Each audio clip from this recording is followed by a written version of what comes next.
Well, hello, everybody. How's it going? Welcome to episode 7 of Tales of Diademia. Today, hopefully, should be a chill episode, but let's do a quick recap because a lot's happened. So, essentially, our heroes arrived at the elvish city of Tahale, and once they got there, they realized that everything's more or less pretty peaceful. They were summoned by the city elder. I don't even know what his position would be technically. But anyways, he's like in charge of this elvish city. He summons all of our heroes there to kind of inform them, well, most of them, of what the place is. And he also tells them about 3 separate events that are kind of happening at the same time. Our heroes split off. First, Fang, Dargo, and Prince Dyer arrive at Fort Demon Creek, where they end up meeting up with a very revived Vladimir Riviere in the body of Bastin Alsatian. Before they can really get to the bottom of that, however, they are attacked by Asuma and her guards of elite caliber, and they almost die, literally. However, Coffee turns into a phoenix. Fang almost dies in a batch of acid. Good times had by all. Basically, chaos. It's more of a pool of acid, a vat of acid makes it seem like he was in it. A puddle of acidy goodness that people forgot I was laying in as I was dying. And acid, never a good time, especially when you're making like death saves. Anyways, after they're able to defeat most of Asuma's guards, she is sadly able to escape. They go back downstairs, and because of certain choices that Coffee made, she goes down a little bad route. Anyways, the scene shifts over to the second event that is happening at the same time, and we end up in Vermont at the church there, and Orgy, artist, and Coffee again, who is somehow able to be placed in these events all at the same time, helps to take down the attackers that are more or less attacking. Oh, and Oem is there, which is like backwards Mio, but fun times. But yeah, they're able to defeat them, not as, threateningly high of death chance as the Fort Demons Creek battle, but still pretty interesting nonetheless. After they're able to defeat them, Oem kind of does a 180 and pretty much says that he wants the girl's artifact there. Um, yeah. So, and oh yeah, evil coffee does evil coffee things and almost kills everybody and or turns them into wolves. But she successfully turns Sulk into a wolf. So that's a thing. Um Oem agrees to help, but sends Coffee away with her little puppy dire wolf thing. And ultimately, Orgy has had enough and decides to leave, to which they are met by a young Mirror, who is a satyr who works for Calamar. Because why not? He transports them to an area where essentially Calamar is trying to plane shift his shop of, many things to better aid them. And basically they're doing a ritualistic thing to where they can line it up with Fort Demons Creek, because that's where the others were at the time. Fast forwarding back to that, Fang, Dargo, and Bastin Alsatian end up leaving with Prince Dire back to Tahale after they figure out that they need to kind of, refortify the fort as well as get supplies and things of that nature. So they arrive back at Tahale, and they are informed that Maka is on the third quest that is happening at the same time, where she is going to meet up with Spider Queen. So her, as well as some guards from Tahale, are kind of on their way down there. Zotair, the elder of, whatever his position is, informs them that they can go assist, hopefully for the better. And he assigns, requests the aid of Adalare, who is a Shadar Kai elf, apparently from the Feywild. She is more or less there as a liaison, and she agrees to accompany Fang and Dargo. They go on this platform thingy, after they go shopping and short resting and things of that nature. And they go down to where Maka is. So they arrive, they meet the Spider Queen. Shit gets bad real quick. They start fighting. Shit gets even more bad more quickly. And then Adalare casts banishment on the Spider Queen. And lo and behold, it arrives in Calamar's shop, to where Calamar appears shortly after and says, "What the fuck, guys?" So he teleports everybody back up to the Tahale area. Adalare yells at Zotair because they were not informed of what they were getting themselves into, and Fang sees a much dead heart kind of in the background, and goes to pursue him. And that's kind of where we're picking up today's episode. Gotta love 3 episodes in one time. It's just the greatest thing. Anyways, that's where we're going to open up. What would you all like to do? Fang goes to follow after, or Dargo. Dargo goes It's to follow after happening Fang. already. We just started. We just how Because are we all? it always happens. Anyone that like similarly looks close to each other or has like the same, I don't know. For a while I was calling orgy thing, and then for a while like it was bad. It was Okay, real well bad. that was on you. That was on you. That's The whole reason I made. because Fang and the kitty has fangs, and there was the thing. Anyways, I was gonna say Fang so was.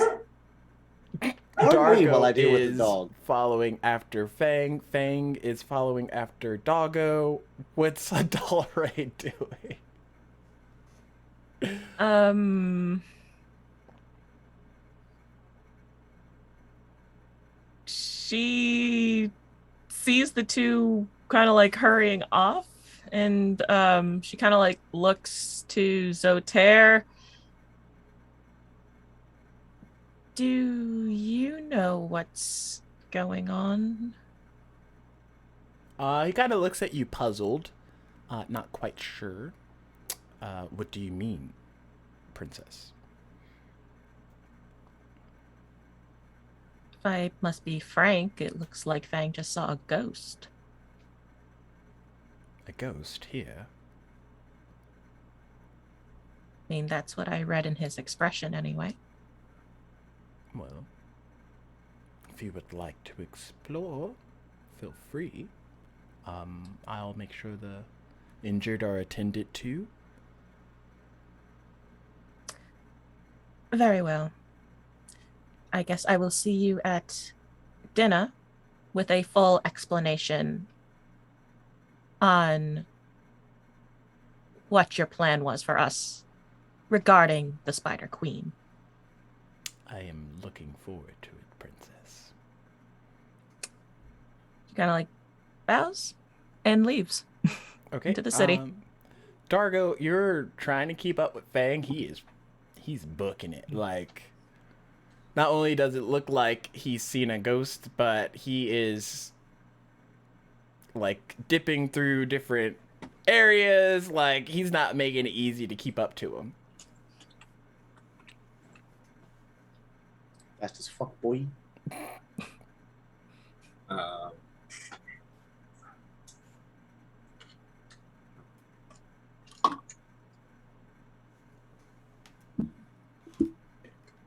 I guess after a while, I just decided it's too much. I'll just quit the chase and go find our inn to hang out with Mr. Nakibor. Discuss what. Oh wait. Fang, roll a. I guess. Oh gosh, her stats. Let me look at my stats. Don't look at my stats. I'm trying to give you a check that you might can pass. Maybe I don't know. Oh, okay, yeah, then fine. That's fine. Roll a athletics check, because you're booking it. You're making your way through. Making my way. I was waiting for it. Oh, I was looking at the wrong character sheet. I was gonna say, man, like my stats ain't that bad. All right, so we're doing acrobatics or athletics. I'm sorry. Athletics, yes.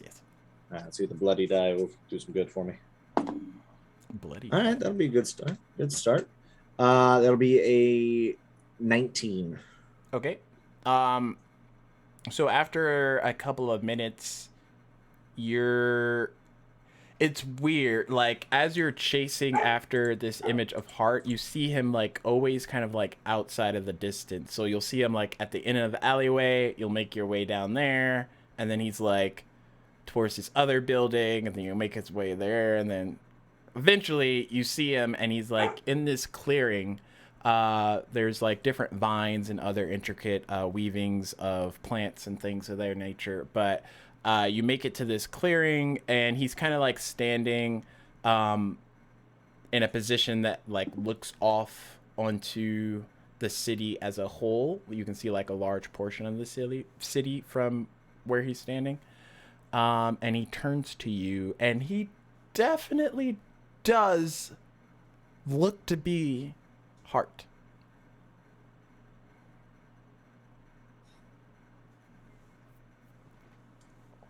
So like he does. I guess my question is, does he look like Hart from the last time I recall, like as we plummeted to our death, or does he look like? Because even that Hart looked a little different than like the Hart. Like, what version of Hart am I looking at here? You're looking at the paladin armored, typical Hart. So, like the first time we met Hart. Yes. Well, okay. That's just. Well, am I looking at good Hart, slightly evil looking Hart?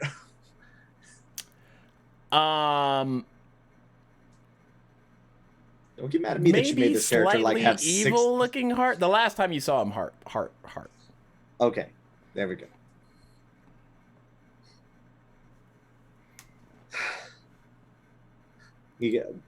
Fang just kind of like is panting after chasing what he assumed to be a ghost. But I thought you were dead. How are you here? Fang, we need to talk. And he kind of like looks at you. Are you injured? He kind of looks down. I mean, yeah. Kind of spiders and stuff. And like what like Fang once again is like he's no longer wearing like the leather armor that he used to when he knew Hart, so it's just kind of more like bare chested and all that. So it's just a lot of cuts on some basic clothing and all that fun stuff. Hart walks over to you. Fang's gotta take a step back. Fang is like taking a step back a little bit, like, oh, hold on, buddy. Hold on. Relax. I am going to heal you. Fang stops. Like Fang's holding. Like he's gonna see what happens here. Hart cautiously extends out one hand because like he's not about to let Fang chop into him anyways. And inflict wounds. I'm not gonna lie to you, it was about to be a sneak attack. It was about to be like, and stab. Just right through the arm with the deck. You feel Hart's hand on your shoulder, Fang, and a soothing amount of energy radiates from his fingertips as he casts Cure Wounds. And you get 19 points of healing. Blood back into the body. Yeah, so some of the wounds, heal up and all that stuff. So he's no longer. Some are still there, but they're more like faint scratches and scars now.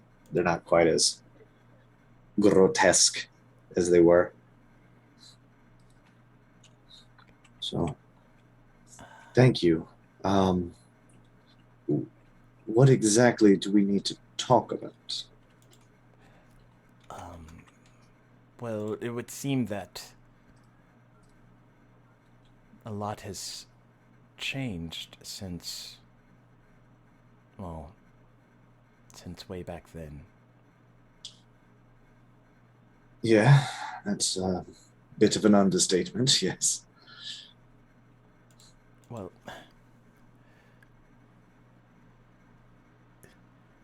there's so many questions that I have. I'm sure you have. I have one that I just kind of want to start off with. How are you here? That one's kind of complicated. Died.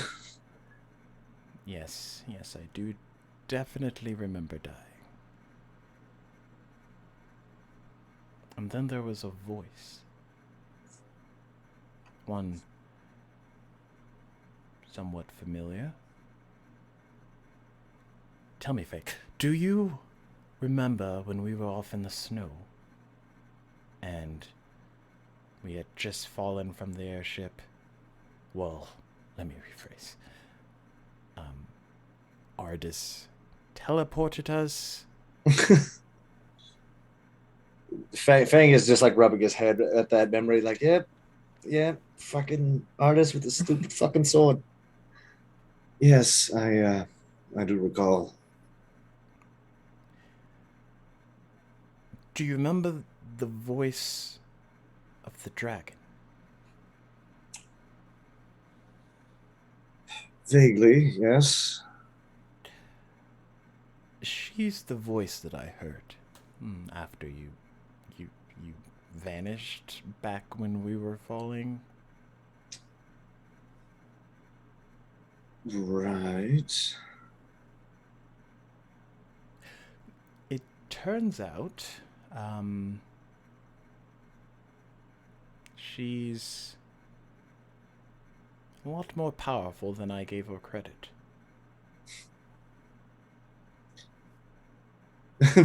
Bag's just like, glad we didn't fight her. Glad we didn't fight her. And it would appear she gave me a second chance.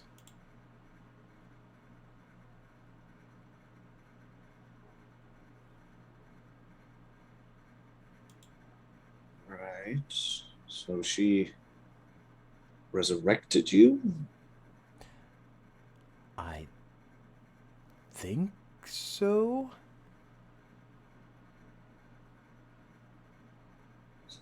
So then how? Okay, so she brought you back and you just appeared here? No. How long have you been back? Been back for some time. Don't know how long that is for you, but since from the time till now, I would say roughly half a year at least. Things like, you get back a little before me. Um, um, you've, I lost about a year between the fall and coming back. Um, but with all, it's okay. So you were revived by the dragon, were resurrected, however you want to put it.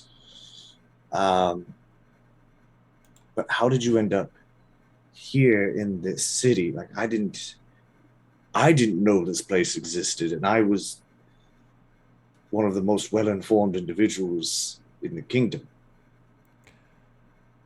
Well, she sent me here.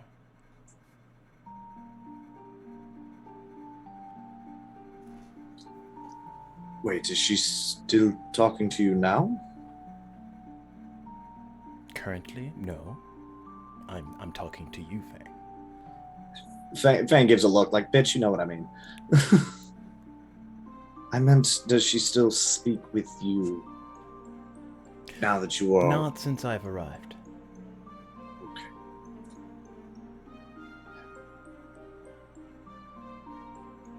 Did she tell you why she sent you here?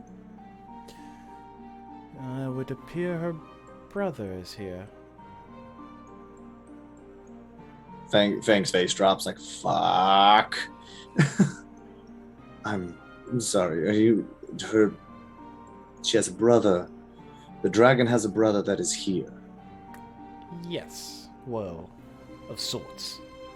His essence is here. I was about to have words with the town elder about having a fucking dragon here without letting us know about that. Would have been very nice on their last little errand. He tells me spiders versus dragon's breath, we win, but I digress. I could just fucking burn that whole cave. Just burn the whole cave. Well, the unsettling news thing is,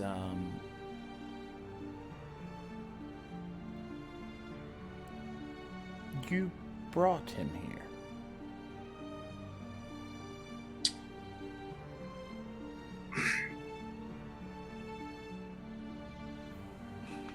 I'm so over this mystical shit. What do you mean we brought him here? Like just recently? Because we just brought a guy back that was prisoner up north. Or did we bring him here separately? I believe the prisoner, as you say, is the same.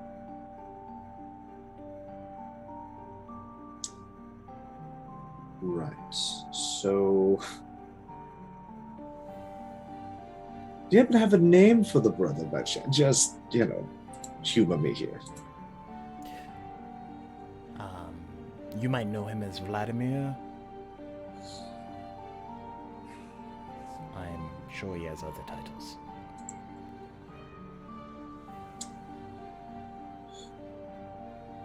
This whole scenario just keeps getting stranger and stranger.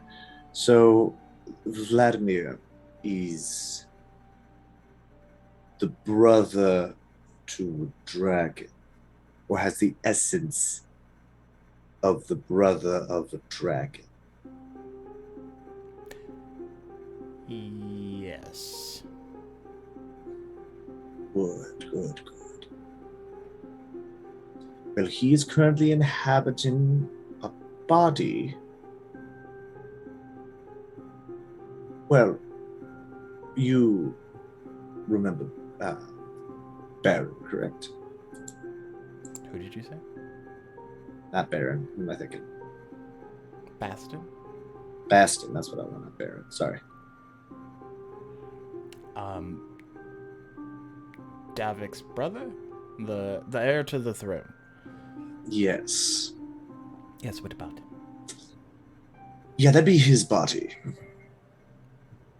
So, the dragon brother is in the body of Mm-hmm. the heir to the Triperian Mm-hmm. thing. This is getting Mm-hmm. very complicated. Mm-hmm. Fang is just more and more like, yep, you're fuck. Mm-hmm. You're seeing how this is like Fang is just slowly going crazy. Like the fuck.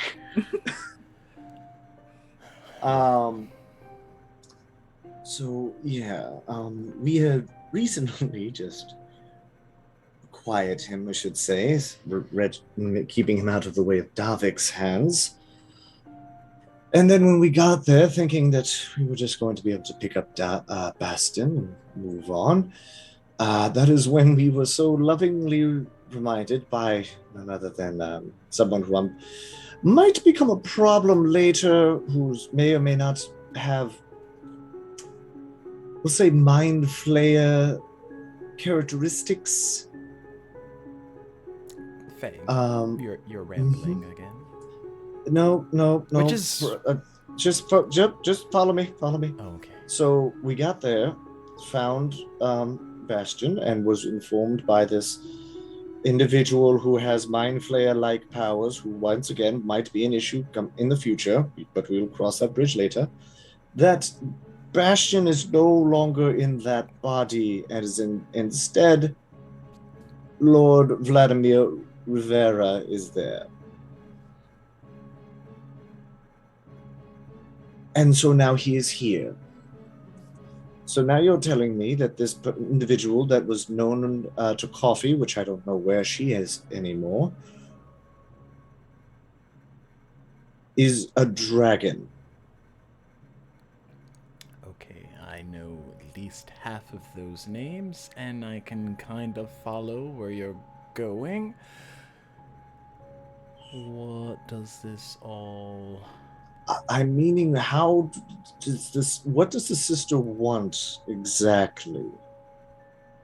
She didn't exactly make that clear. Oh, for fuck's sake. So, you're not trying to kill him, right? Not that I'm aware of. Not trying to free his essence from the body. I'll be very clear on my verbiage here. Strictly here on reconnaissance, Fang. Okay. Well, that's good at least, because right now he's, being used as kind of a bargaining chip. Seems fair. Well, Fang, do a perception check.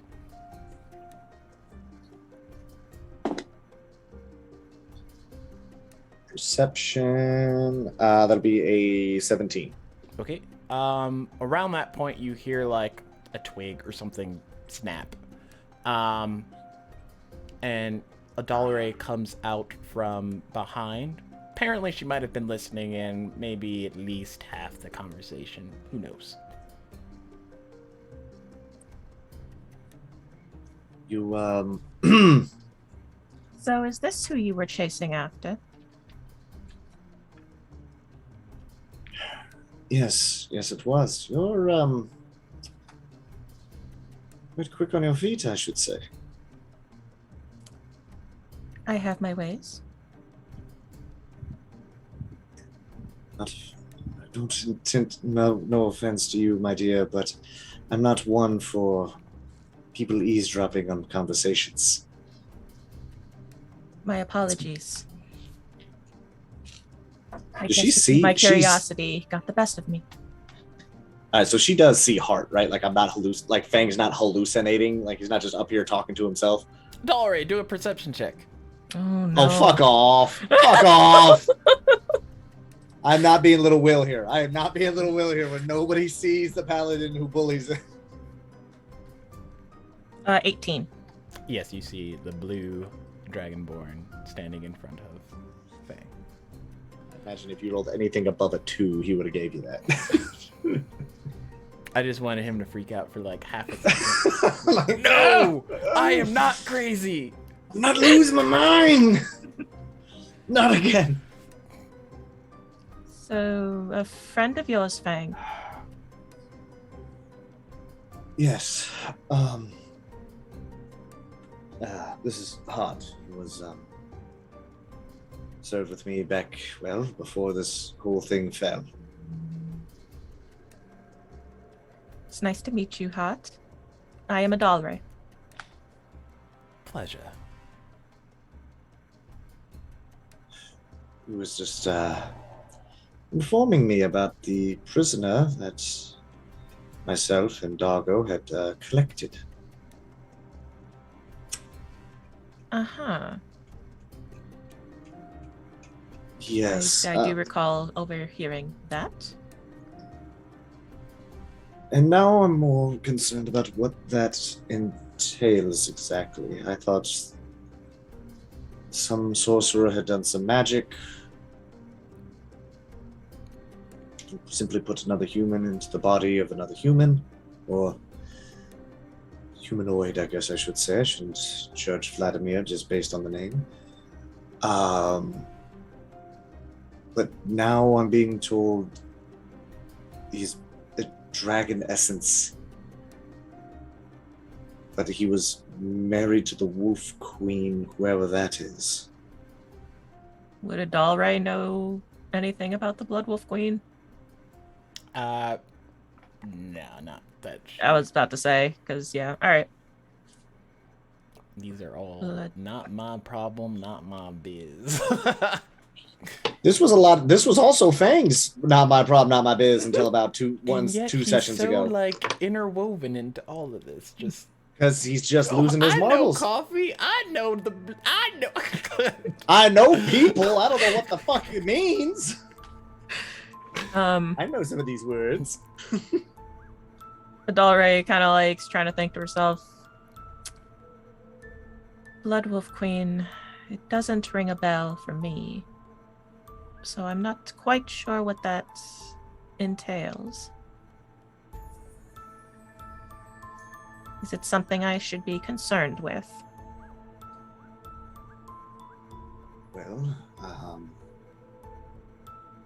I would say yes for now. Not entirely sure what you were really planning on doing here, what you were really trying to accomplish.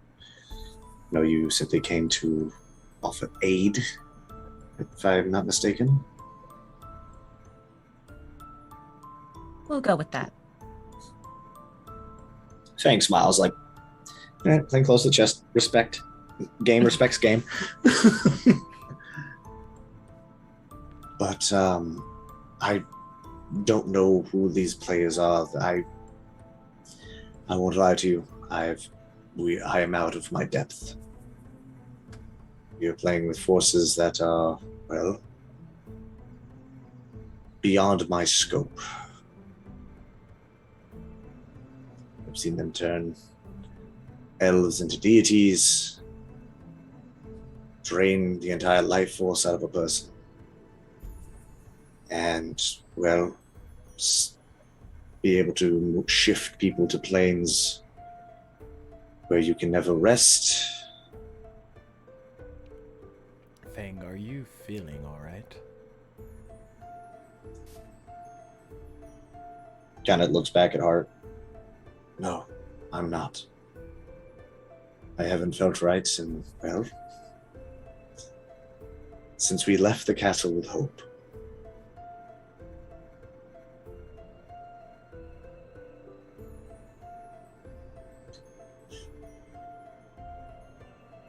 So, he turns back to Adalri.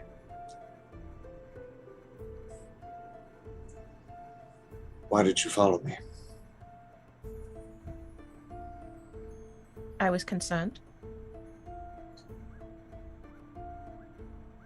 1 second I was speaking with you, and the next it looked like you saw a ghost.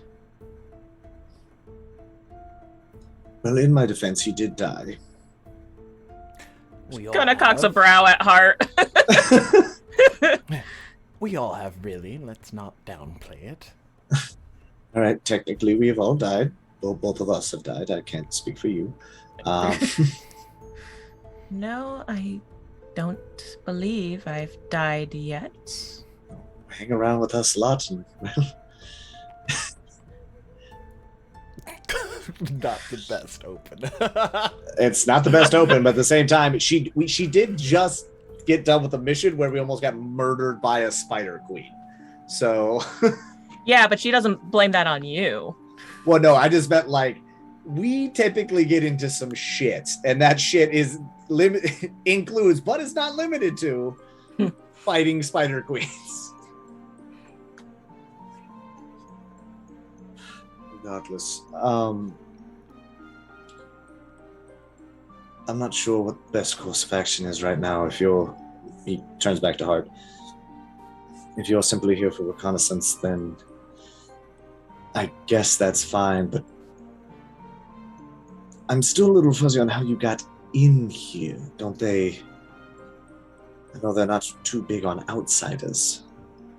So how did they let you in? Well, one day I was talking to her, and the next moment I was here. So they don't know you're here. Magic's a very fickle thing, Fang.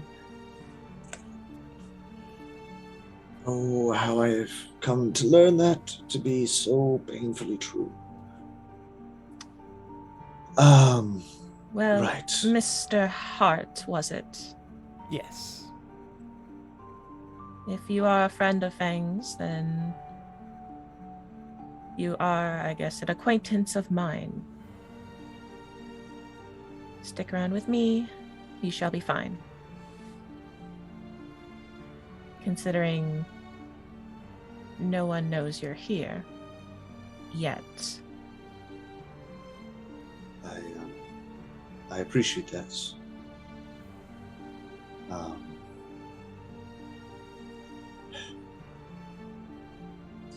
Seems we have a lot to discuss and unpack. Let's find a table. Preferably someplace that serves drink and food, because I feel like I'm going to need it.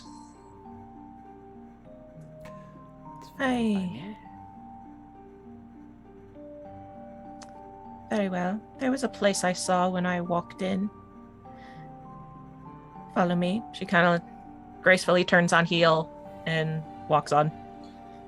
And while they're walking off to hopefully find a more suitable area to have a long discussion, Dargo, when you arrive back at the inn, You see Prince Dyer kind of standing there in the lobby area. He notices you when you walk in. Dargo. It's Dyer. I hear you had quite the adventure. You could say that. Well, the prisoner has been secured. He is currently with Zoter's guard.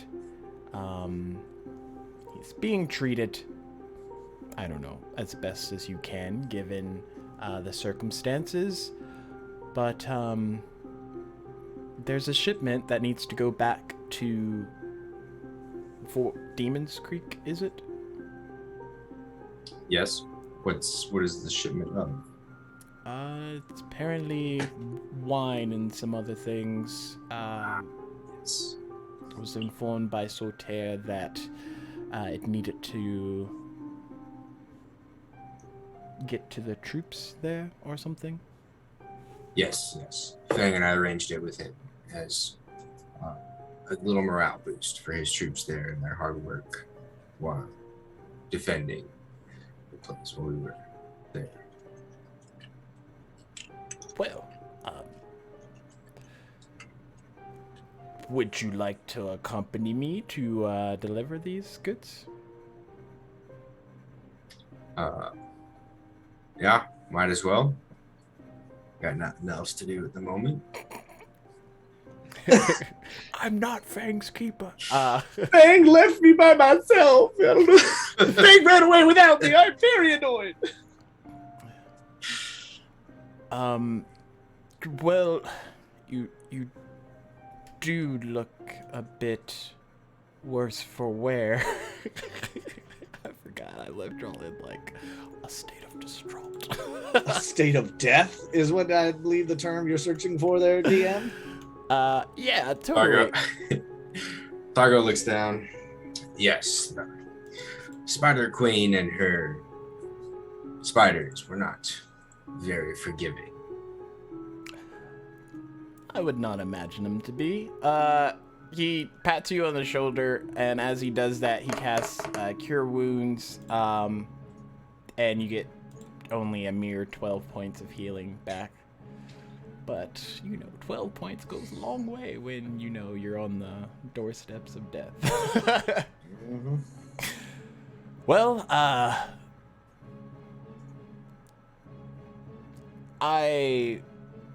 I'll be leaving out here shortly. Just gonna gather a couple more things and then bring it all with the goods as well, so that they have a decent enough care package to arrive. Say maybe 10 minutes, in case there's anything that you need to do. Sounds good. I'll just order a drink and wait. Okay.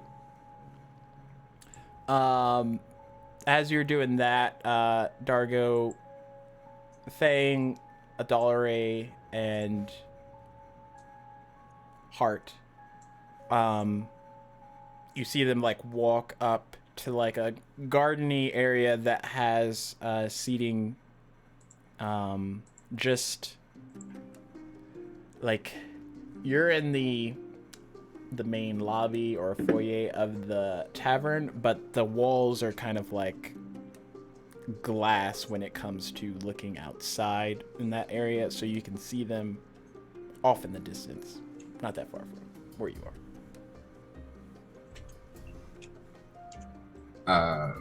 Fang walks out over to them. He walks up to Fang. Fang, it's good to see you are well in one piece. Yes, I'm sorry, Doggo. I was, points to Hart. Saw an old friend that was not expecting. Dargo, do a history check with advantage.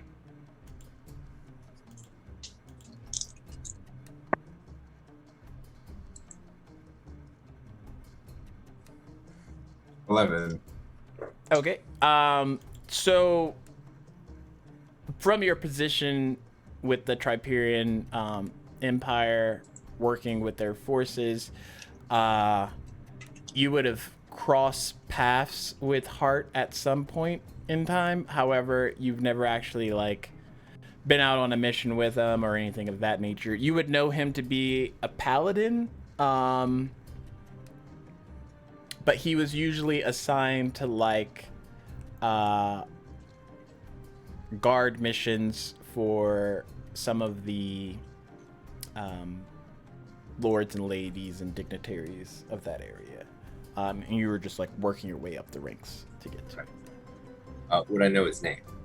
Yes. So Dargo looks over at Hart upon Fang's gesture. Yes, Paladin Hart, I see. You are Dargo, correct?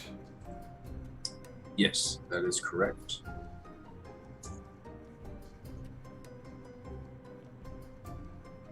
So, Fang, what's the story here? Are you cheating on me with another Thanks. I leave What's you the for story? 2 minutes. You run back to your ex. So Fang starts. He's about to start talking and stops. He's like,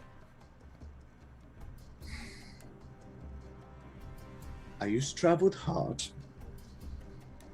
We both died. He came back before I did. I then came back. He was teleported here by a dragon, and that's about all I can say right now until we figure out more." I really wish I was making this. It just takes in. Alright. Death must really hate you, Fang. Just not I keep- think I think Death really wants me back because man is she trying. Man is she trying. Either way, glad you are well. You guys are together. Everybody. You motions to everybody at Darley. Martin. I am headed off with Prince Dare to deliver our supplies, the wine and whatnot for the troops back to Fort Demon's Creek. If you guys are available and want to join, the more the merrier. If not, that is fine as well. I think I'm going to stay here and enjoy a glass of wine. Yeah, we do have some business to discuss here, but good luck on your venture and stay safe. One can only try. And so ends the tale of Dargo, Oh, never no. to return. Oh no. As 75 airships come down upon, this time all real.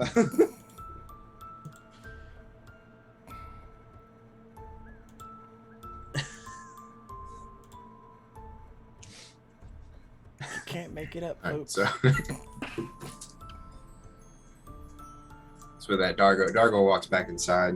You guys order a drink to wait there where he last was for Prince Dare. Okay. Eventually, Prince Dyer arrives back and he looks at you. You might have finished maybe half the drink in that time. It seems everything's in order. I am ready to go if you are, Dargo. No time like the present. Sets his drink down. He's not a chugger. Nice.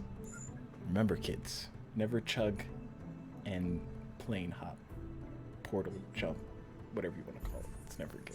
Travel. Yes. Are you not supposed to do that? I thought that's how you're supposed to do it. Oh, no. Nope. I've been flying on airlines wrong my entire life. So Dargo, you watch as he leads you out to like kind of the other side of the tavern. You see all of the different items there, as well as some guards. He opens up the portal, and the guards begin to take the crates and other things into the portal until it's just like the two of you standing. Perhaps we can also talk about reinforcements and things of that nature. It would be good to talk to someone that has combat knowledge. That sounds refreshing. And he gestures for you towards the portal. Dargo walks through the portal. And Prince Dyer follows in after, and the portal closes. And that's the last you ever heard of Dargo. Oh Oh no! Dog, the portal spits him out in the long lost land of nowhere. All right, you can.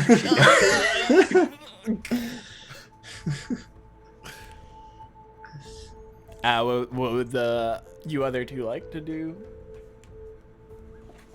Adalre's gonna find somewhere to sit, and she's going to order some wine. Okay. Fang, seeing the company, is going to also order. He's just going to order a bottle. Like he's just like just bottles. Just bring bottles and glasses. Don't even bother. So without much effort, the wine, as well as a tray of meats and cheeses and fruits, comes out. Gets set there. They usher themselves away, and yeah. So, Adolre, Fang. what is your mission here, if you don't mind me asking? Well, as Lord hold on. Zotair. As Zotair mentioned, I am a liaison. I am trying to make good relations for the Feywilds and the outside world.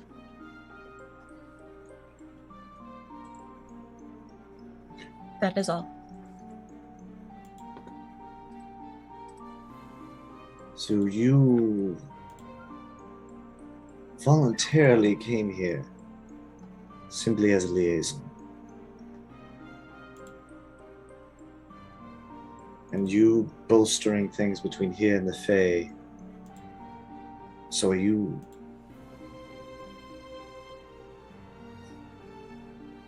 Fang kind of takes a second. So your whole job here is to just build relationships then? More or less. Right. Well,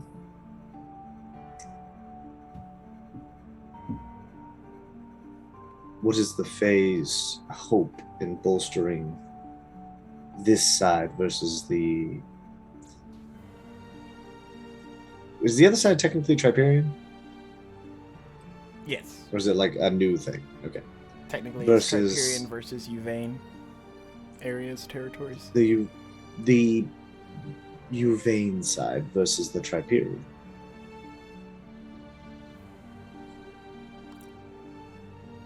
Tiny humans. I am so sorry, children. Nope. Oh my god, my camera. I'll be right back.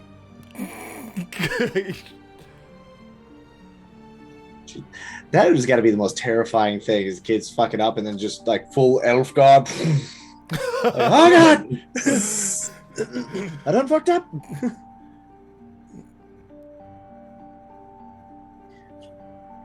This ad break is brought to you by Dungeon Mechanics, the all-new Twitch channel that is going to soon be home to all your favorite D&D podcasts, like Tales of Diademia, Yes. Diademia Aftermath, Legends of Noia, Death Savers, and more to come. Make sure you head on over to twitch.tv/Dungeon Mechanics and be one of the first 50 to follow. Bravo. Oh, I am so sorry. Bet I'm Fang. not gonna like actually record a thing, like record a like, hi, welcome. Like just I'm gonna have to actually go out and buy one of the fucking books, but just be like having the player's handbook. Just oh hello. Funny catching you. I'm sorry. I was just enjoying some light reading. Hey, are you reading the dictionary? Yeah, you got me. Like to get a brain sweat. All right, so yeah, why are the Fae aiding this side as opposed to the other?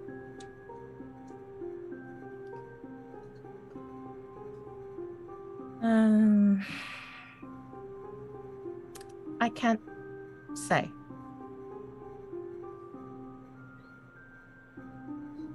Can't That say is- or won't say. Fang does a very knowing smile, like, yeah, I know exactly what you fucking mean, but I want to hear you say it.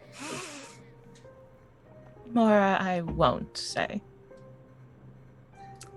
He No takes his offense, last- Fang, but my matters are really none of your business. Fang smiles for the first time in a long time. Is like, oh, this is normal. Oh, thank God. Oh, it's so normal now. Like, this is what he used to do. This was his bread and butter of just sitting down and like getting information out of people. And like, it's like, oh, this is so nice. Oh, this is so nice. She kind of cocks a brow at you. Something amusing, Fang. Nothing against you at all, Ray. It's more, well, this is what I used to do before. And he kind of just gestures to everything. I was the Triperian King's head, we'll say, informant. I was there to get information and also to help those who needed help for the kingdom's benefit, of course. Making people disappear, reappear, what have you. She kind of smirks a bit. I see. So this is refreshing. This is refreshing.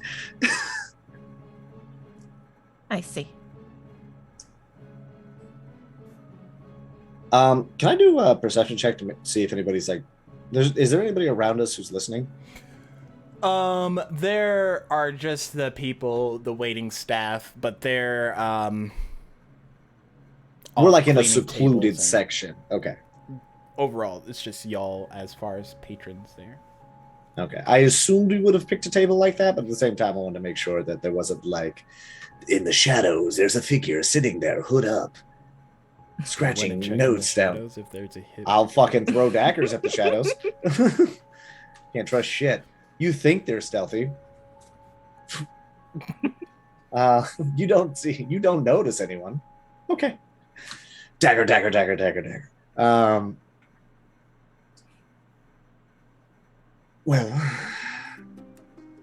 I will say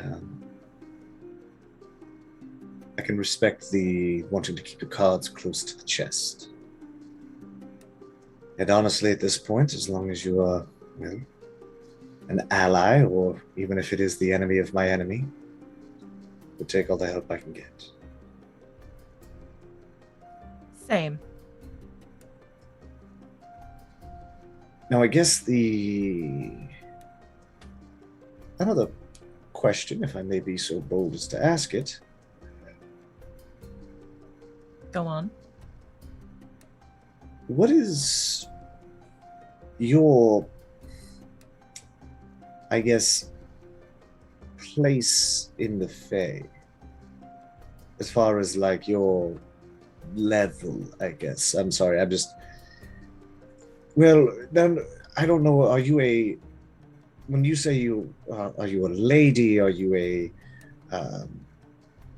someone of high rank or high stature, or are you an Besides the up-and-comer? title princess? Well, you see, I don't know how it works there. I'm not like, are you like 17th in line? He's like very much like, I have given up trying to remember everybody's shit. As far as I know, I am the next in line for the throne. He actually like sets the glass down, like, oh fuck, not again, not again. Next in line, you say, Yes. and they send you. Yes. Fang kind of glances at Hart. Does that sound weird to you, or am I just the odd one out here? I mean, it depends on their culture thing. But I mean, you send your next in line. Adolre sets her wine glass down and looks at you, Fang. Fang. I'm not entirely sure why you are so concerned over this. First of all, this is my problem. Secondly, since I am next in line for the throne, I would rather get things done myself and make sure things are done correctly the first time.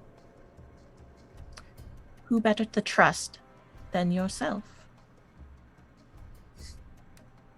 Fang is like nodding, smiling, like, I can fully respect that. Fully respect that. So perhaps me doing this is dangerous. But if you look at it this way, I'm trying to set myself up for success. So that way I may rule my people with all my cards put in place.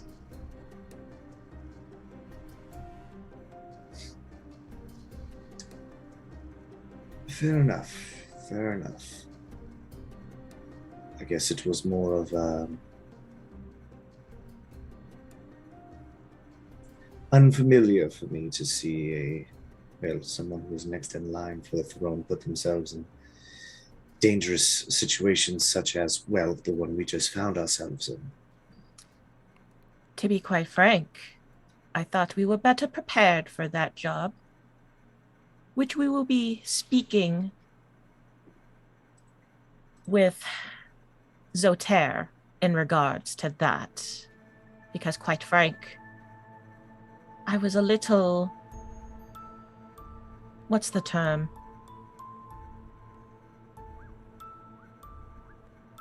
Disappointed with the number of God he sent with Maka in the first place.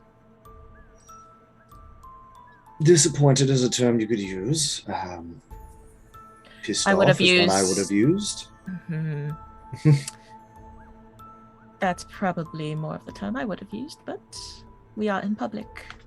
And you are a princess.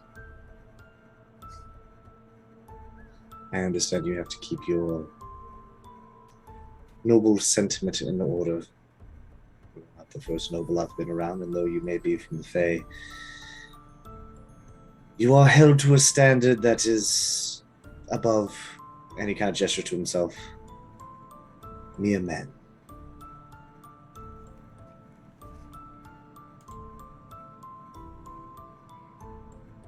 Perhaps. Well,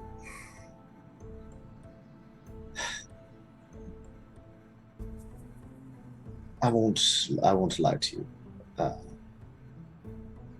I was full on expecting you to try to murder us. I'm not gonna lie.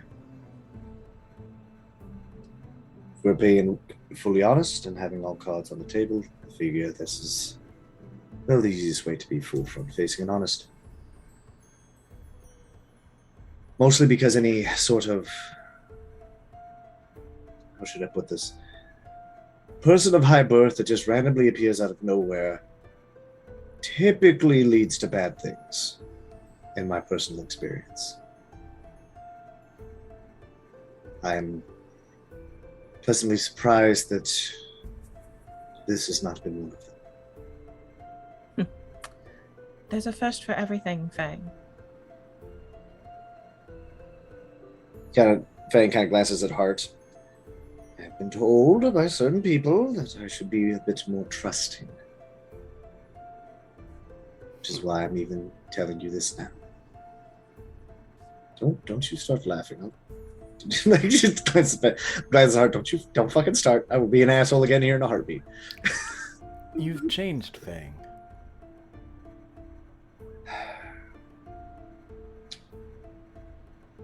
Yeah.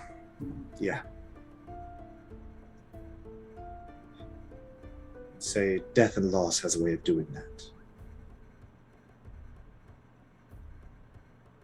Speaking of, there is one more ghost in this city that I believe I need to speak to. And who would that be, if you don't mind me asking? Fang takes a second. And he's like really debating on this, like, do I should I hold this? Like, fuck it. Well, you are not the first princess to have traveled with me. If you are familiar at all with the Triperian hierarchy prior to the fall, they had a high elf daughter to the king. Adoptive daughter, I should say. Went by the name of Hope. My last job, as contracted by the king, was to get her to safety. And in doing so, we proceeded to get out of the castle as everything fell. We were put on the run. He kind of glances at Hart. I believe we were wanted for kidnapping as well, if I'm not mistaken. Mostly because Davik decided to sway it in his perspective. Fucking Davik. He almost wants to spit after saying Davik, but like, this is expensive wine, and I'm sitting here with a nice lady. I don't want to spit. He's just like, just, ugh. But anyway, so long story short, we were on the run, and in the process of trying to get her out of harm's way, we seem to stumble into more and more of this, in the sense of, well, and once again, he just gestures to everything, like gestures to this. Things becoming more and more complicated. To the point where she was killed and brought back as something twisted. Something otherworldly.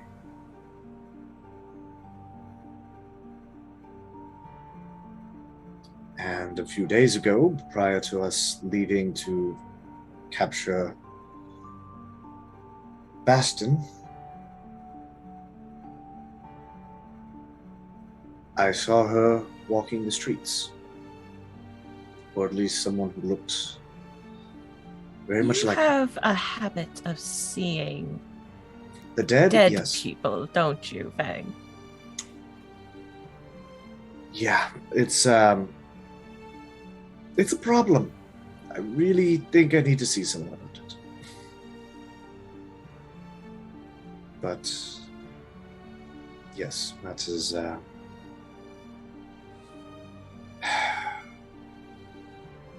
that is the ghost of which I'm going to seek while still here.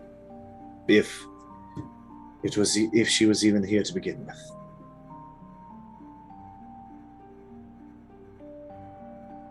Well, I hope you do find this person and get the answers you seek. He fills up his glass and he kind of takes another long pull. It's bad that part of me hopes I don't find her. It's understandable. But that can wait. I kind of want to see what a princess does to a town elder, personally. Smiles very quickly, changing the subject. Yes, it'll be quite interesting to see what Zoter has to say. Well, we still have half a bottle of wine and, well, this to finish, and then can't go ripping somebody apart at an empty stomach, of course. Ripping someone apart seems a bit barbaric, Fang. Verbally, of course. Emotionally. Spiritually. She kind of shrugs. Fair enough. Ang will sip wine, and eat. What is that called? I'm blanking on what that's called. Like when they bring out meat, cheese, and like bread. What is that called? It's a something board. Like a cheese board? Like Yeah, it's got like a fancy name to it. I can't remember what it is. Charcuterie board. I feel like Nordic that Geek put it in the has, chat. Accent Oh. somewhere. Charcuterie board. Charcuterie. Charcuterie. It's kind of like it's like when you got a Lunchable, but it's like a fancy Lunchable. charcuterie. Charcuterie board. There you go. See, I knew it had a word. I knew it had a fancy word. I just couldn't remember what the fancy word was. But yeah, you're going to sit there and eat the charcuterie board and sip on the wine. Okay, around that time, well, same time that was happening, the portal opens up at Demon's Creek, and you watch Dargo as you exit out. Do a perception check for me.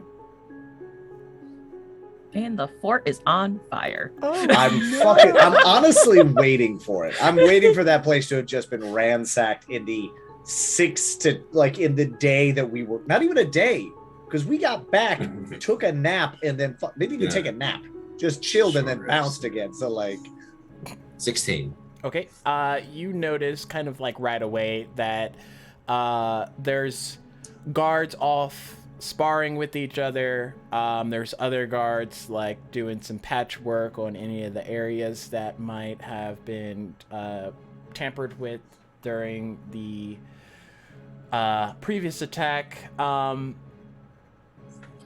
Overall, morale's still relatively high, but everyone is in that mindset of they got stuff to do and they need to be on their A game to make sure that, this place is taken care of and that they're not just surprise pocket sand poof. Prince Dyer arrives out of the portal. It closes behind him, and he kind of like motions for the guards to set the crates in the storage area of the fort. I'm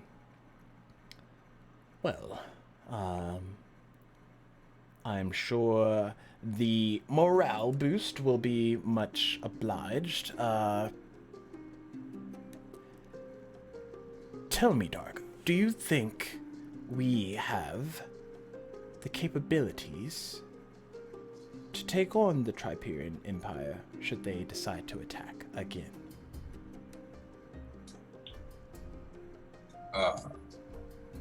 At this location, I do.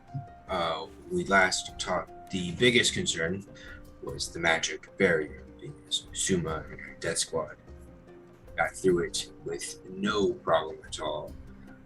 We discussed with our Acaris to get his mage friend back and hopefully revise that issue. So with that fixed, all right, we could always bolster the ranks just in case. I know that they were trying to get a plane shifting artifact in Vermont. I'm not entirely sure orgy, Ardris's fate, whether they secured that or not. So always be good to prepare for every eventuality. And as you're kind of like giving him the rundown, Dargo, you watch as Akris walks up to the group of you. Ah, Dargo, you're back. And with gifts. How kind. Yes, Akris, we brought wine and extra rations as a little morale boost for your men. Thank you for their help in defending the keep. So that shouldn't matter guards. And he like looks at you, gestures kindly towards the prince. Prince Dyer like goes off. He sees that someone's about to like maybe tip over one of the storage things that contains like all the wine. He's just like, oh no, stop. So he goes off to assist with that. Young Akris looks at you. Dargo kind of crosses his arms.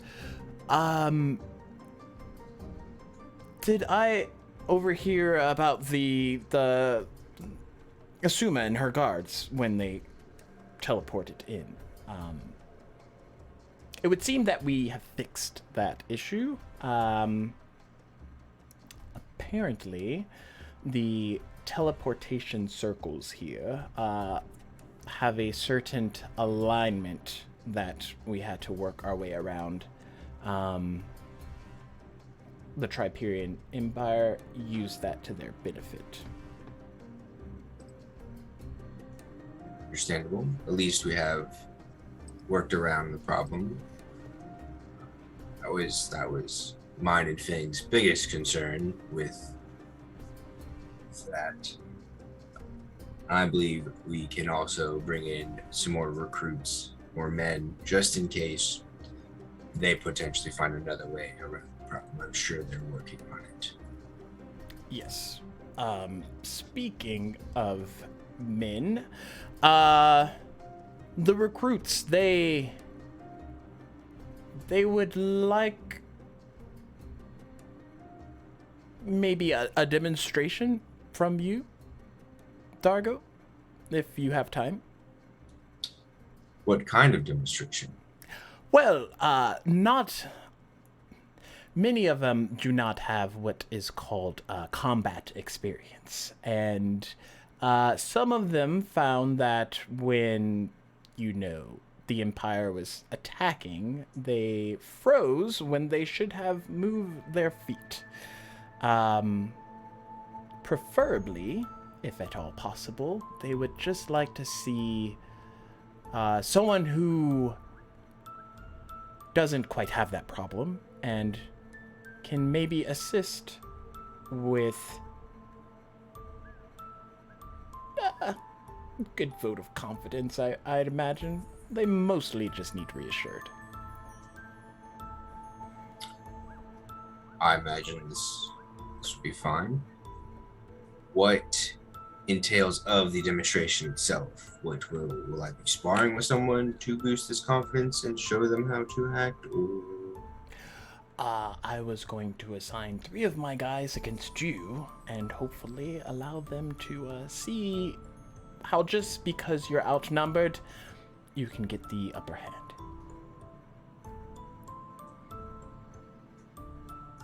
Sounds fair. Good little morale boost. I'm up for a challenge. Let's see what we can do. Okay, and Akris leads you over to the sparring area. There's still people off doing target practice with their bows and arrows, as well as crossbows. There's people actually sparring. Some are using weapons. Others are doing a sword shield combo type deal where they're not necessarily trying to attack one another. They're trying to see how well they can deflect and parry and things of that nature. So just various types of troops practicing. But Akris like leads you through. There's a area kind of like set aside, kind of like almost a pit, where there's a couple of recruits just kind of standing there talking with each other, more or less. They have different weapons. You can tell that one might be a rogue, one might be a fighter, one might be a monk. But they're just chatting amongst themselves. And as soon as Akris and you walk up, they kind of stop and draw their attention up towards you two. These three fine gents would be the ones I spoke about earlier, Dargo. Okay. As you know, not to injure them, we do have wooden weapons of all sorts around the area. You can feel free to pick whichever ones you would like. Dargo walks over, looks at their wide array, and chooses 2 longswords. How did I know?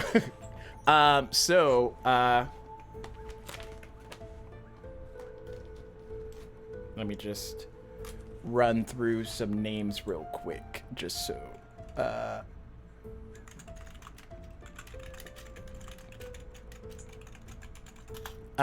One of them is a halfling, which you might remember from earlier, who kind of like informed Fang of the status and everything about like what was her name? Falamir, whatever her name is. I believe that was it. Yeah. The cleric or whatnot that was at the church. Halfling, there we go. Another one is a hobgoblin, and then the last of them is a kinku.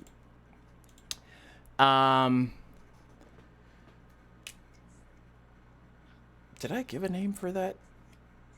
I feel like I gave a name for that halfling. Actually, it's a completely different halfling because I'm not looking up the name. Okay. So this halfling... Hop, Tom, and Sue. They have to have at least halflingish sounding names. Or the halfling. Bobbians. Wow. So... Bilbo Baggins. I'm sorry? Huh? I'm not... What? I'm not naming... Oh, my goodness. No, that's what I'm saying. Bobbians, but you... Bobbians? Really? Bilbo Baggins. You mean to tell me that's not... And yes, I understand it's a hoblet. Hoblets are halflings, all right? They had to change the name due to copyright. Okay. That's real. That's a real thing. So Arton is the halfling. Lars Rar is the hobgoblin, and Mimer is the kinku. What's the halfling's name again? Arton, like art, Arton. and then Yep. on. Okay. I do have battle music. There we go.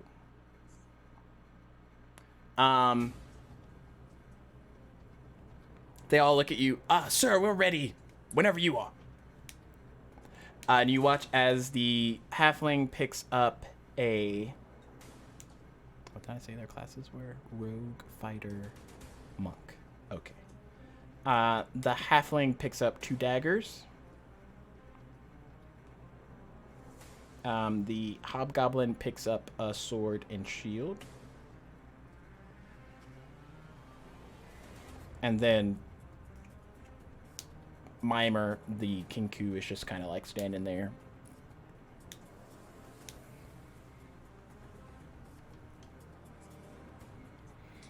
Yep.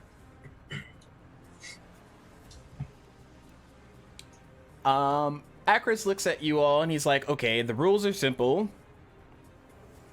If you get downed 3 times, you're out. For any of these.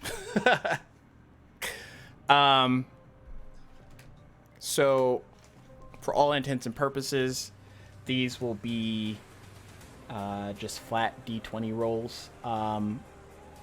Basically, it'll be you contested versus me contested. So you'll be rolling 3 d20s, and I'll be rolling 3 d20s, but each one of mine will be a different person. Yours will be like either offensive or deflective, depending on the roll. Okay, so will I be adding the d20s, or is it like they're all kind of separate. So like you Okay. roll a d20, you either get like, I don't know, a 1, a 7, and a 17. Those will just get matched up with my numbers as well. Okay.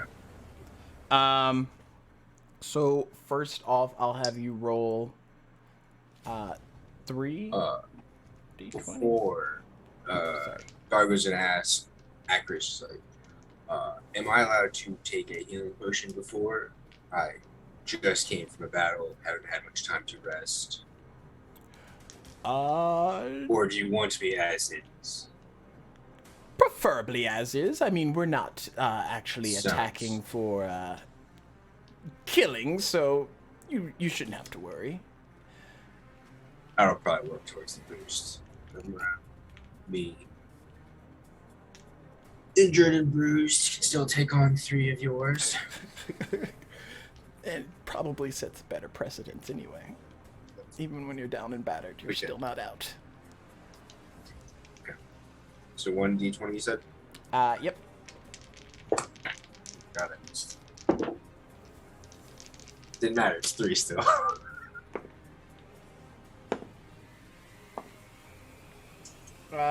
So I guess so when it starts, one of the guys comes up to you and he's like, just full blazing guns, and he goes and he like swipes his dagger at your side back calf area, and he like dings you a bit. And he's like, "Ha! I got you." Roll for your other 2.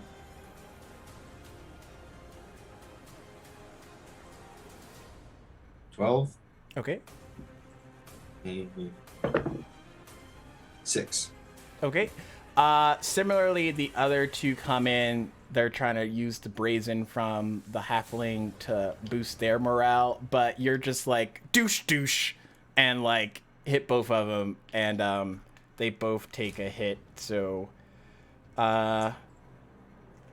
halfling might want to keep an eye out on, but you are able to deflect and take a hit for both of those other guys. So next round comes up. I guess roll your 3.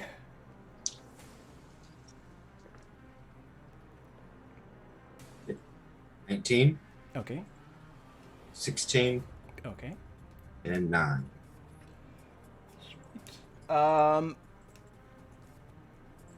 The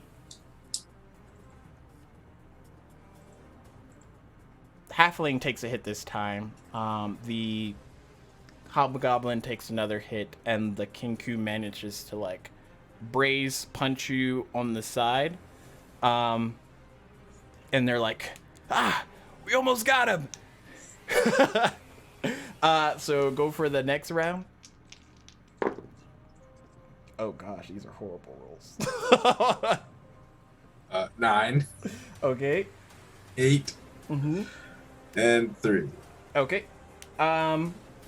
So you go up and Hobgoblin tries his best to get like just a slight sword hit in, and you're just like, no, sorry. So he's out of the run. Mimer comes up, he tries to take you out, and you're like, nope, sorry, boof. He gets hit, and then Arton comes, but you already know he's coming for like your ankle again, like your calf area, so you like swipe down and like stop him as well. Roll 2, because there's only 2 combatants now. 17 Okay. and 9. Okay. You go up. Arton gets close. You're ready for him this time. Less distractions. You whap him over the head, and then Mimer, bless his heart, like you just take him out. So it's down to just you and Arton. You both have 2 hits. It's a show roll. Whoever gets higher on this is like is the king of the heel. Oh dear. 16. Oh, nice.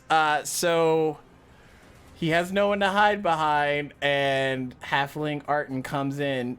Bless his soul. 2 daggers. He's just ready. He's just like, I just gotta hit him. And before his reach, like his poor little halfling reach gets close to you, you're just like bonk on the head. And he's just like, oh man. But yeah, they stand there and they're just like, most of them are out of breath because, like, as intense as this was a couple of seconds worth of dodging and maneuvering and hopefully not complete destruction like old Lars Rar. But yep, they all stand there and they're like, how did you how was he so fast? It's like he knew I was coming. I don't know. It's crazy. I you know, guys, I sprained my arm the other day, and it's just, yeah. And then Kinku's just like mimicking what they're doing, but not really like saying anything. And Akris like smiles, and he's like, that went far better than I thought it was going to go. No offense, Dargo, but it was 3. But yes, did you do look a bit worse for wear. No offense. Did you need to rest up here, or are you just gonna... Well, a good rest would be nice, but I can do whatever at this point. I keep going. Military training has taught me how to push through, whichever. If you need me, I'll be there. I'll go for it. I'll do what you need. But if you don't, I'll take the rest. Well, benefits to you, I can show you a special room of ours that has a bit advanced healing properties set up. And he kind of like leads you into the fort. You make your way down a set of stairs. However, instead of going towards the dungeony area that you're used to going, you go right and you end up into this very calm, kind of like euphoric room. There is a slight, maybe waist deep pool of green liquid that you kind of like need to step down a couple of stairs to get into, almost like a spa bath, but the pool is just filled with this green hue, and it gives off a slight glimmer. There's not like any torches or anything like that, but the hue from the pool itself kind of lights the room, if that makes sense. And Akris like leads you in. This is our healing spring of sorts. It should provide rejuvenative properties. If you would just like to rest here, I can, we can meet up later. It's fine. I'll leave you to your own devices. I'm sure you know how to relax. I do, and I'm very appreciative of it. I will see you later. Okay. And he like nods and makes his way back up the flight of stairs. You hear his footsteps get softer and softer as he exits out. The room itself is empty. Pool's very tranquil. Overall, it's not giving off any bad vibes, but does seem to be like a place where people come to just like rest up and heal. So with that, as he hears Acris's footsteps trail off, Dargo lays down in the pool, rests his back up on the stairs, so he's just chilling there, sets his head back and closes his eyes to rest and let the healing waters do their magic. Okay. Without much effort, as you're sitting there, you can feel almost as if the pool is like alive or active in some way and starts to just like soothe over your body, remove all those aches and pains, and all the different cuts and scrapes that you have just start to slowly sew themselves back closed, and you, for all intents and purposes, get the effects of a long rest.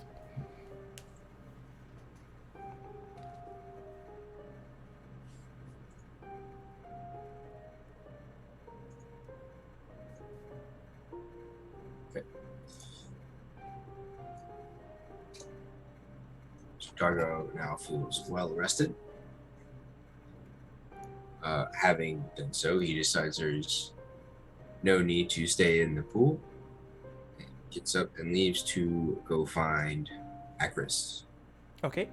You do notice as you get out of the pool, the greenish hue from it kind of like dims out, and the area is sort of like darkens a bit, but you can still see where like the stairs are and things of that nature. It would just seem as if the healing properties of it kind of did their job, and it's now in like a dormant state. Okay. And as you make your way back up the stairs, we're going to switch back over to an almost completely empty bottle of wine as it's poured into the last glass. I told you, teacher lady. I don't need to know.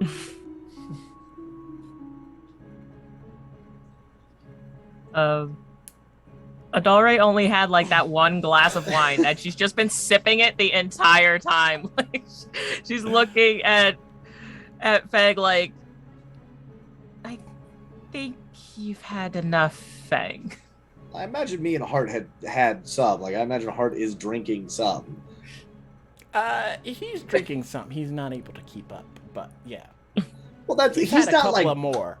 he's not knocking them. Like Fang's not out here getting trashed. Like he does understand. Like all right, we're sitting with somebody important. Like I'm sitting with some new people. Like probably shouldn't get hammered. It was more of a like, hey, let's just get a bottle, something nice. Da, da, da.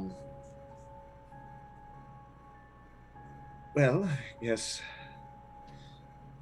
Should we go have this lovely conversation with lovely where'd it go? Some with a Z, right? Zotea? Zotea, yes.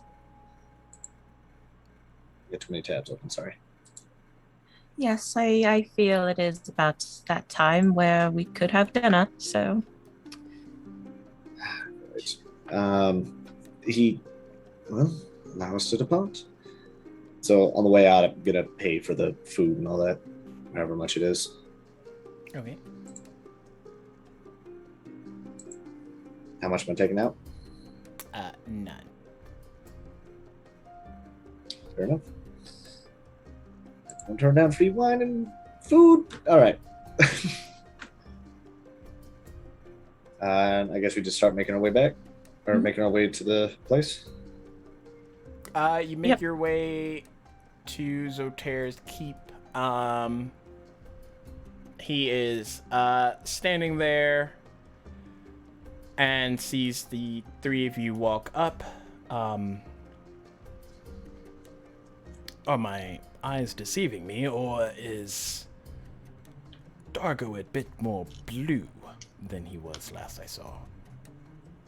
No, this is Hot. He is a friend of Fang's. I thought so. It's what? Did you What? really just assume No, The two I was dragons, like, that's a making little racist. Like, a it's a little joke. racist. No, what a joke is the amount of men you sent with us to take care of your spider problem. Oh, so we're having dinner here, are we? I was waiting for the roasting to at least wait until you've all had a seat. Can we please go take this somewhere where we can sit? Yes. And he like She's gestures. kind of asking a bit annoyed. We go back down to the bar.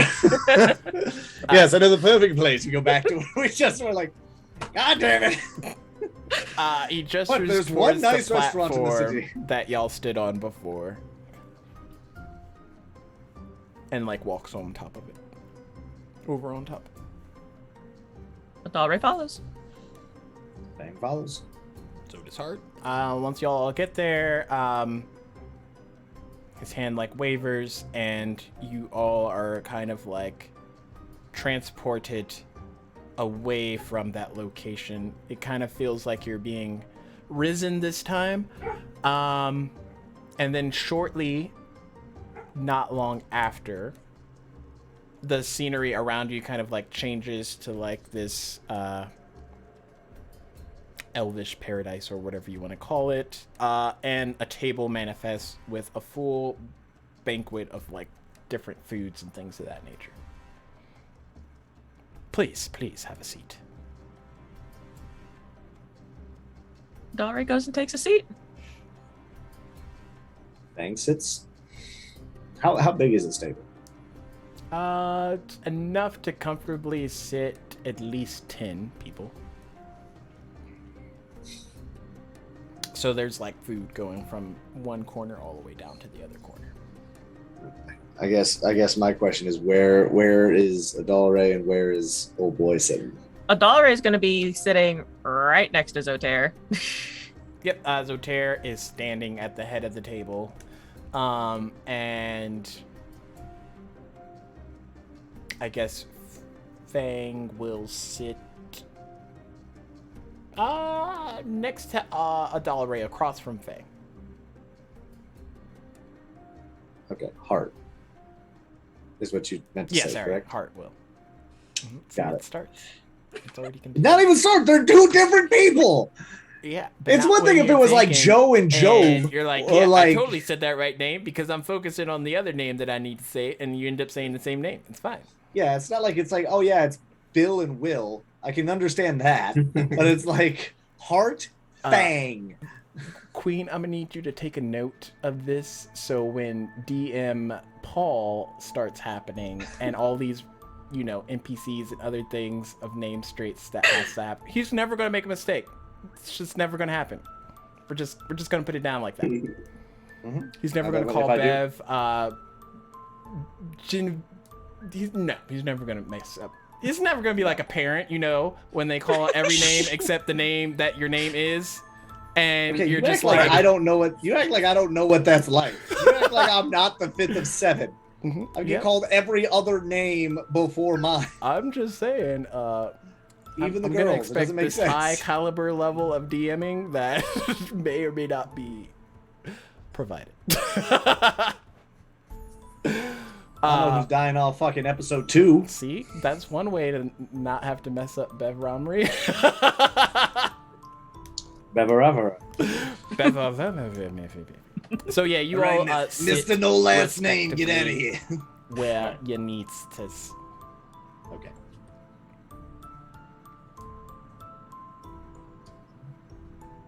So yeah, I guess, we sit down and wait for him to sit. However, the I don't centaur. think centaurs sit. That's not a thing. At least not Yeah, they comfortably. still would. I mean, they would not in a chair, but like they would, just kind of like how a horse would just kind of like plop down. Nope, he's not doing that. He's not Okay. crisscross applesauce and at a dinner table. Wait. Well, I mean, he's because otherwise he's like up here. Like I'm trying to think. Yes, of, like, know how... your place as I cut my steak. Small child man. We're just we have to like climb up on chairs like. Okay, I'm ready for dinner. Bang's just kicking his feet.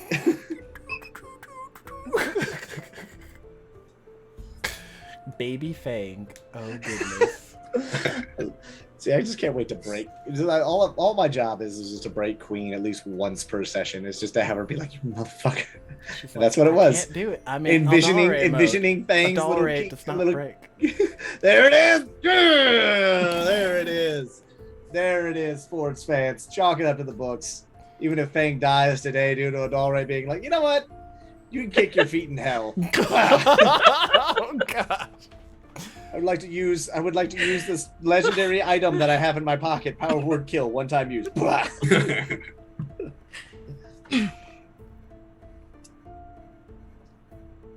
Zotair, everything looks wonderful. Yes. Well, I figured a good presentation goes a long way. Yes. Now explain yourself. Well, where to begin? Preferably from the beginning. The city of Tahale was not always as it seems. There is a veil that protects it, however, it is a veil mostly of deflection. Yes, the Spider Queen said something that she was the one that created this barrier that surrounds Tahale. Yes. Mostly, yes. The Spider Queen comes from a realm much similar and also dissimilar to the realm that you are from, Princess, called the Shadowfell. There, things happen in a kind of counterclockwise effort to your own. All right. Because of the seclusion that this realm offered, it was best that Tahale, as a whole, was built here. And so it was. And so it is. However, it would seem that relations that we shared with the Shadow, or the Spider Queen, were not to her standards. Basically, after she provided us aid and succor, she wanted more. More from us, more from the people here in this city, that I, as elder, was not willing to provide. And from there, discourse. However, even though we are but a mere tick on the back of even larger creature, she has never outright banished us or asked us to leave.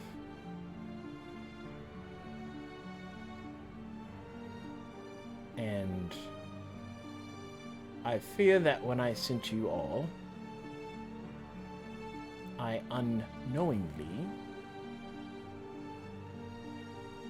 sent you into something that none of us were prepared for. I'm gonna roll an insight check on that. Yeah, I'd like to do the same. Okay.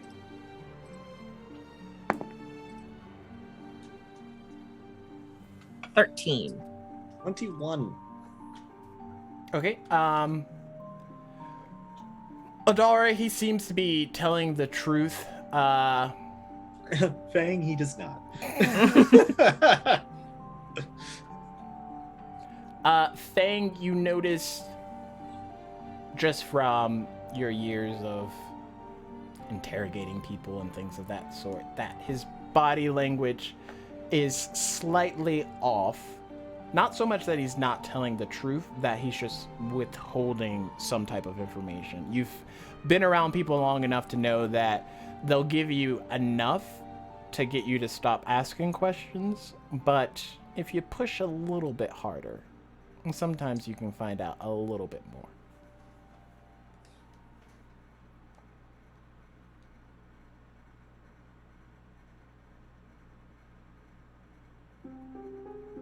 All right. So you unknowingly sent us to go deal with this spider queen, is what I'm getting here. Yes.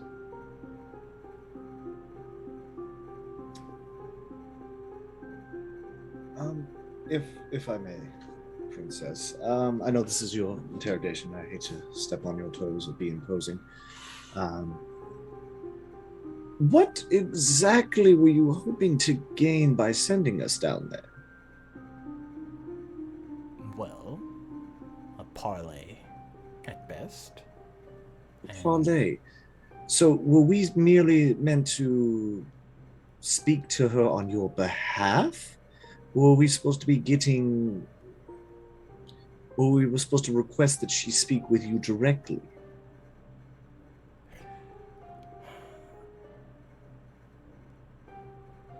Essentially,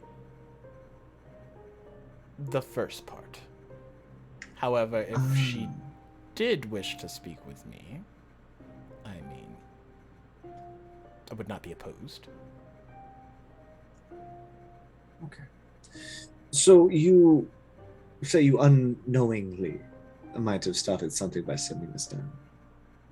Why not just go yourself? You seem fairly capable enough. Why not you and your 3 dozen men walk into a spider-filled cavern to speak with the queen herself? And you watch as he kind of like stops eating and like looks at Fang.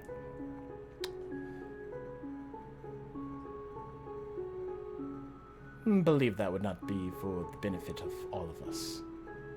Fang. You expected us to die, didn't you? No. You wanted us to contrary. either die or come out victorious. Either side, a death on either side would have worked out wonderfully for you, wouldn't it? Because then you could have simply said, "Oh, the Spider Queen killed some of our men. We need help to rid her." Or we kill the Spider Queen and you no longer have to, well, for lack of a better term, pay rent on all of this lovely things that you suckle from her teat for. Or am I overstepping my bound? Pops I right in his feel mouth. you are overstepping, but I also feel that this is not new territory for you, Fang.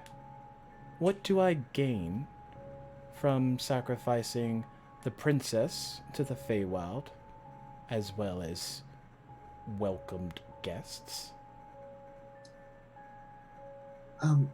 Princess Adalray, may I ask, if let's say the next in line for a royal family were to be murdered by someone, what would happen to the murdering party? Well, I would assume that our armies would come knocking at their door. Armies from the Feywild coming to knock on the Spider Queen's door.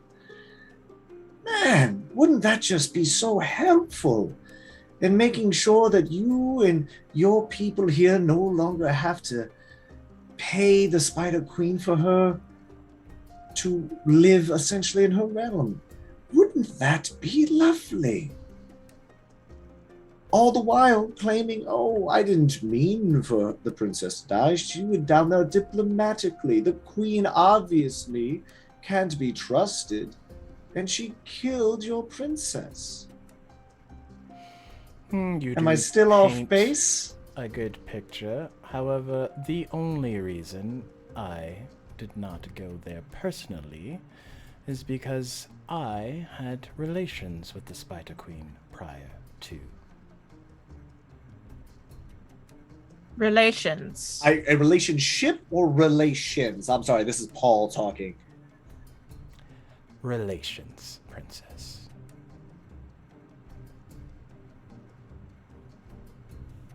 care to elaborate?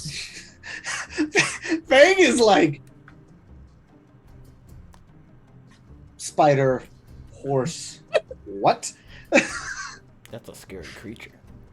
That is a terrifying creature. What unholy union. A long time ago, me and the Spider Queen had a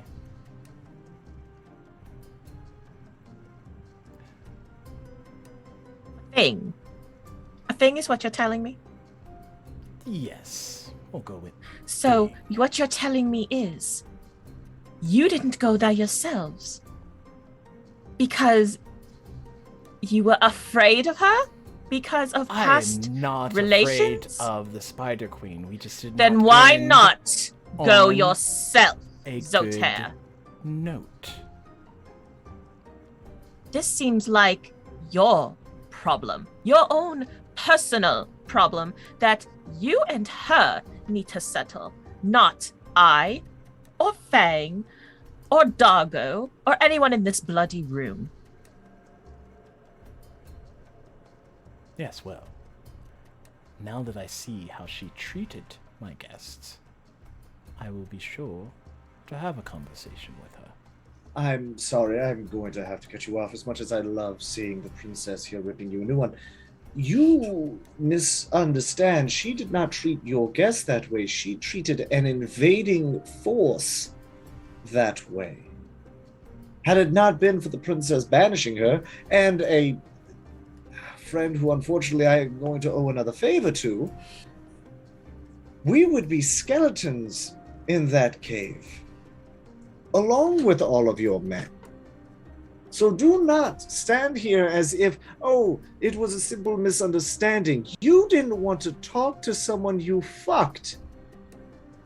And so now that she wants more, which I'm not entirely sure what that entails, and I don't want details, you are not willing to give. And so now she wants you out of her house. And instead of leaving, you decided to challenge her. And your challenge was met in kind.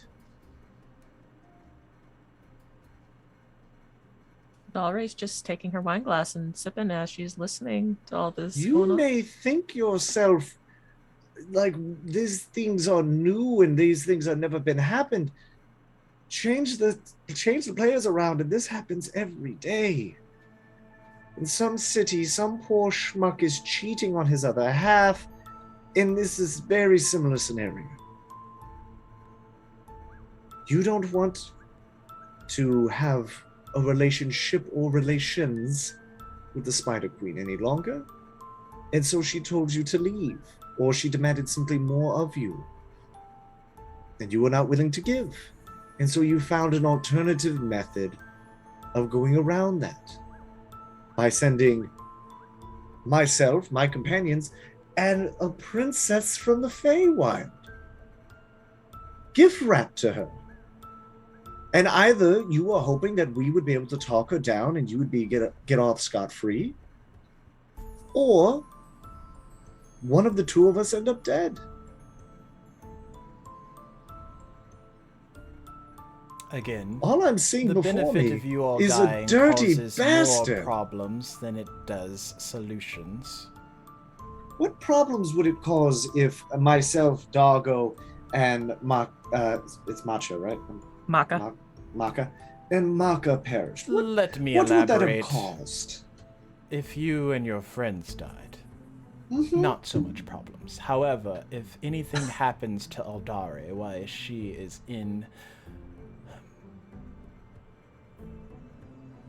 while she serves here as liaison, that will not go unchecked, regardless of whether or not it was an accident. I will not allow anything to happen to the princess. Inside check. I don't believe a fucking word this man is saying right now.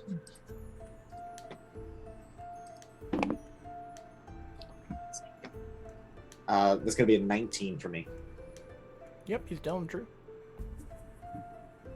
I think he's telling the truth, or he is telling the truth. No, he's telling the truth. Okay. You see, Fang, before you and your friends arrived, there was a deal struck between the Feywild and Yvain. The people of, that is. I promised them a certain thing, and they responded in kind. However, that is definitely represent on the princess coming back in one piece. Well, now So you've that piqued my interest. Does What the Dalray does- know the deal that her parents and the people of Yvain made? No. So she kind of just cocks a brow. What is Well, this is thing? news to me. What was this deal that the Feywilds made with Yvain? Zoter. Well, I would rather not discuss it as is, but since my hand is forced, previously, after our relations fell apart due to the fact that the Spider Queen wanted to make my elven nation Driders at her behest, I refused. She did not like that I refused. Flashing forward, I have what is considered a very open but powerful hand. If I provide to the Feywild something equivalent to an olive branch, they provide to me something equivalent to freedom.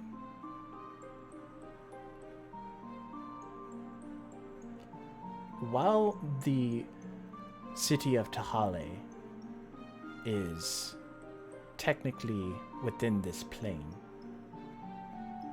it does not necessarily need to stay within this plane.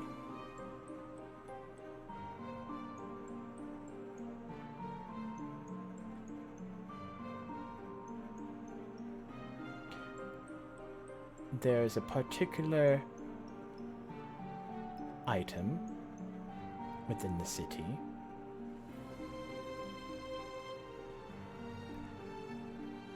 that your mother and father would wish return with you, Princess, whenever our relations here are complete.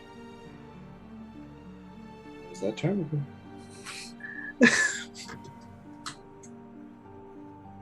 And what is this item that I must bring back with me? Safe to say, it is an item that only I can disclose to you. No offense, Fang. Offense taken. Well,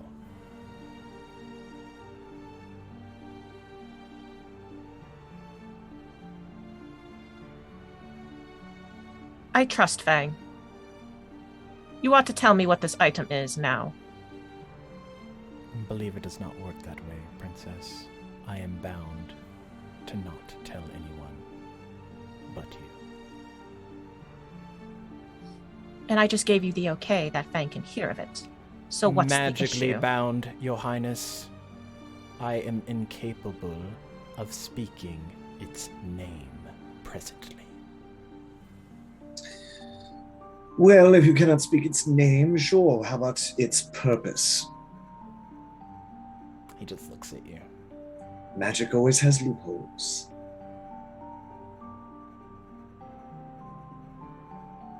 Dari kind of just smirks at Fang's comment. Yes, it would appear magic does have its loopholes. And he waves his hand, and Fang, you're in the tavern, standing by yourself. And he looks at you, Princess. Am I still holding the grape? Where's the grape gone to? Grape's gone! Grape. As I just. So his heart's still in there? No, Heart's His heart with you is as well. So I'm just sitting in a chair, like.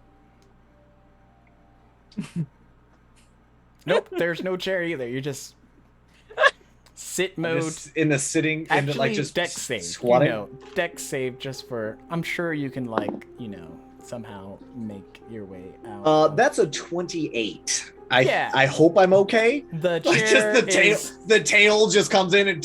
yeah, replacement chair. I don't know what freaking Heart would roll for a deck save. Oh, I really hate. I'll roll a d20 for him. 14. That is actually what I rolled, so that's actually amazing. Weird. So Zotair looks at you, Princess.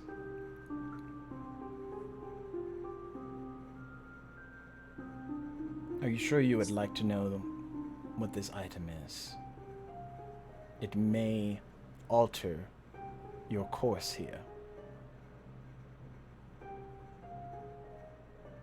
If it is something that I must return to the Feywilds, yes, I would like to know what this item is. Well, that's the thing, Princess. It's an item.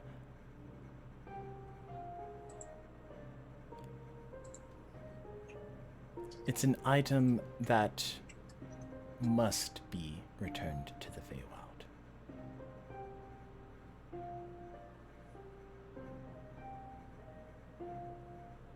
Well, go on. I feel that my skirting is not informing you of how dangerous this information can be.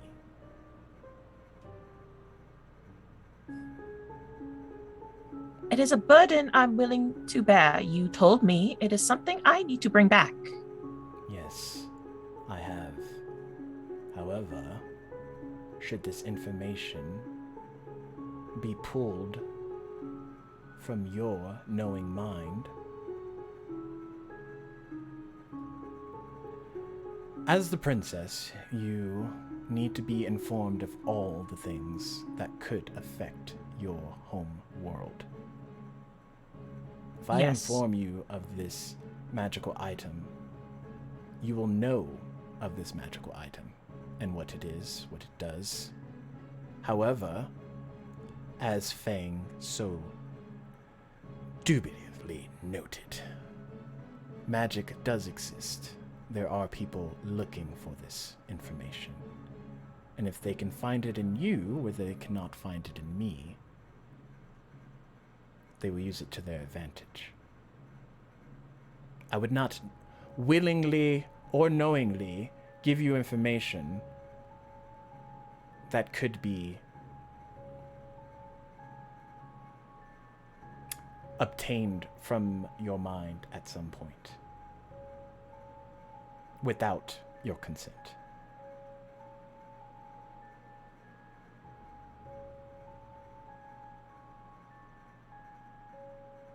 Is the knowledge of this item really that dangerous? It's Zotair. enough to destroy a realm. So, yes, it is.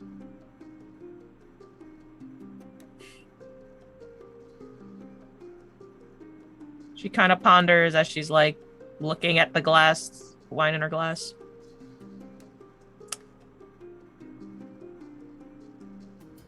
Very well. Don't tell me. Thinking of my people, I wish not of the Feywilds to get destroyed.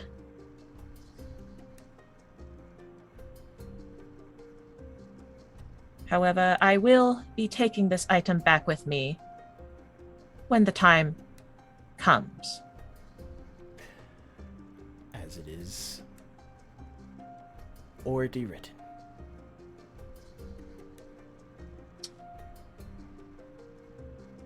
Now, as far with regards to the Spider Queen, I believe I will have a long conversation with her. She shall not be a problem. And while you are here, while your friends are here, I will not be assigning you to any more of my debts. Very well. If that is the case, and if you are no longer in need of me, I will be returning to the Feywilds. If that is your choice, Princess.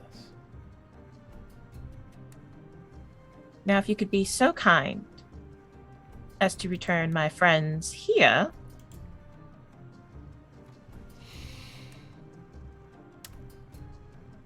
And he looks at you. Is this roasting going to continue?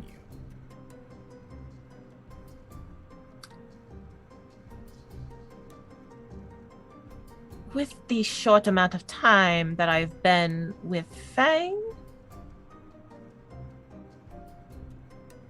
I think it's a safe bet the roasting will continue. Oh, joy.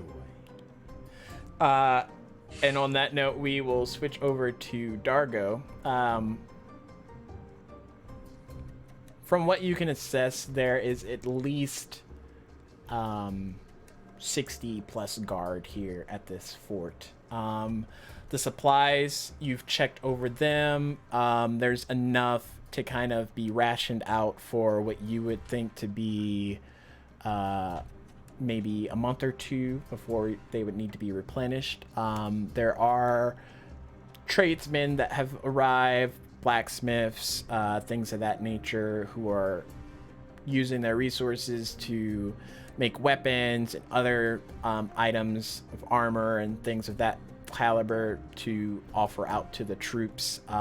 For what you can gather, they're at a pretty good position as far as what you've seen before in military construction. Noted, you have the Triperian Empire, who almost seems to have like an endless amount of resources when it comes to these things, but you think that they're in a good place as far as how they're looking currently.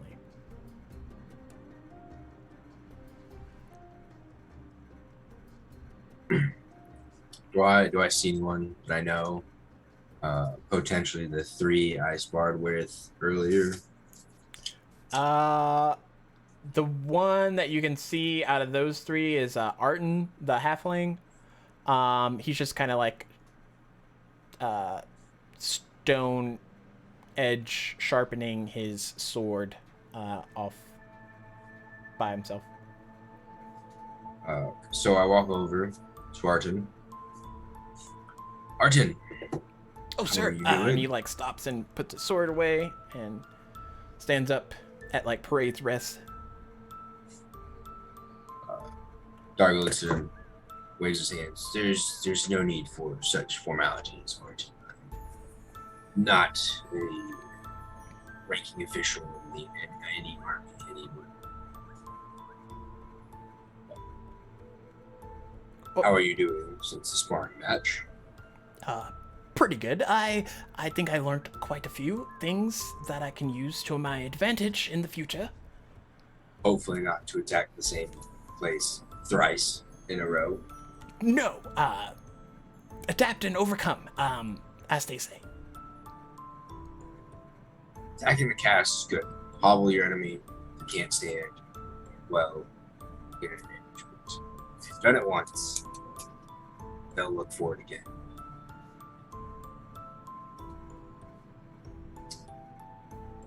How did you get to be as good as you are at reactions, I guess? Well, a lot of it, majority of it comes from my military training. Being I was in the Triperian Army, I was a high-ranking officer. The rest of it is just practice. Practice. At some point, it just becomes instinct. You don't even think about it. You just react. Body, muscle memory is what it takes. Practices. And he kind of like looks at you. I guess that makes sense. the guys wanted to say thank you for the booze as well as the show of force. Well, aid of force. Welcome. Not to give credit where credit is due, Fang was the majority thinker in delivering the wine, so I will pass those praises on to him as well. Do you happen to know where Acris is? Oh, what was that last part? As if do you happen to know where Acris is? Oh, yes. He's over there by the prince. And he like points over, and they're just like calmly discussing. Thank you, Barton. As you were. And with that, Darwin turns and heads over to Acris and Prince Denner. They see you coming. Acris nods and speaks to you. Dargo, we have set up the teleportation circle that should allow you and anyone else to transport from Tahale to here without much effort, or without the prince's assistance. Very good. That'll come handy.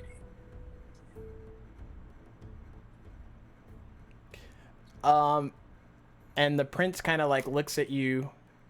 Well, Dargo, I don't know how to say this except thank you. I come from a city called Scion. I'm not sure if you're familiar.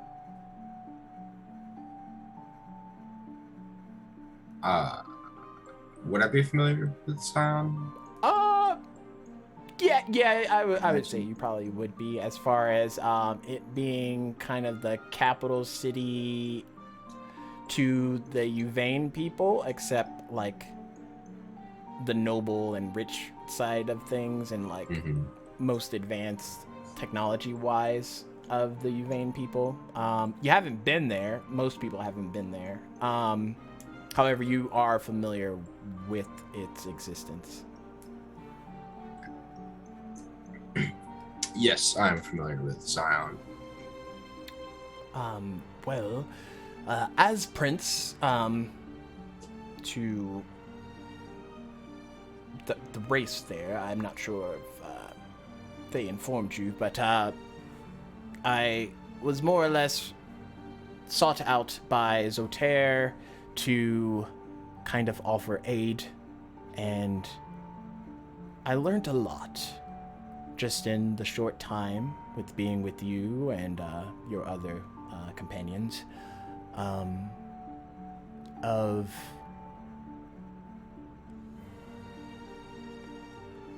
how possibly we could turn this war on its head, and I hope that when I return, that I can offer this knowledge to my people, and we can start to make changes. Because what previously seemed like something that would never end and always kind of be a constant in the background, it's not quite as complex as my people are making it out to be. And for all intents and purposes, Dargo, I will be returning back to Zion and giving the information to them most haste. I've worked with Acris here, ensured that the teleportation circles only go to locations that you all approve. But should you ever need anything, do not feel as if Scion is not an option for you.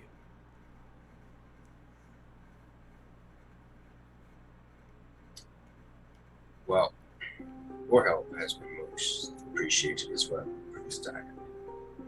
And any help we can get against the Empire is also helpful. I'm glad that we were able to help you as well in turn. Hopefully we can indeed help each other out to end this terrible.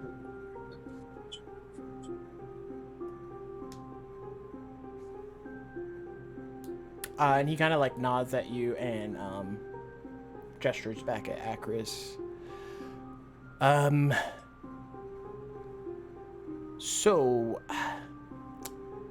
if possible, we were going to test out this teleportation circle thingy and see if we can get back to Tahale without much effort, while we still have the prince.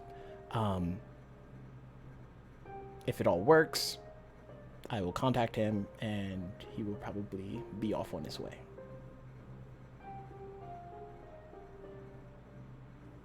As for me, how exactly does it work? Do I have to do anything, say anything? Just step into the circle and I go? Well, for all intents and purposes, the teleportation circles are linked to one another. You have to have been there before, and since you and myself have both been to Tahale at some point in our lives, we should be able to make it there. Second, you have to focus on the location that you want to go to, because the teleportation circle can essentially be linked to many locations. You kind of have to think of the one place. Third, you hope for the best, because magic.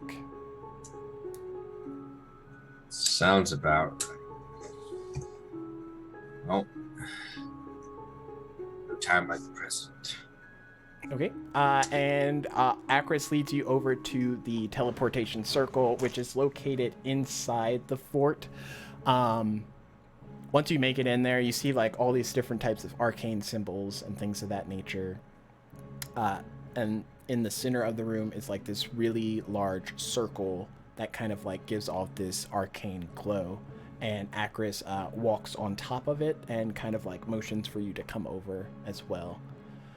Now remember, think clearly of Tahale, and we should not have much of an issue. Dargo walks over there, closes his eyes, puts his hand in his temple. Tahale.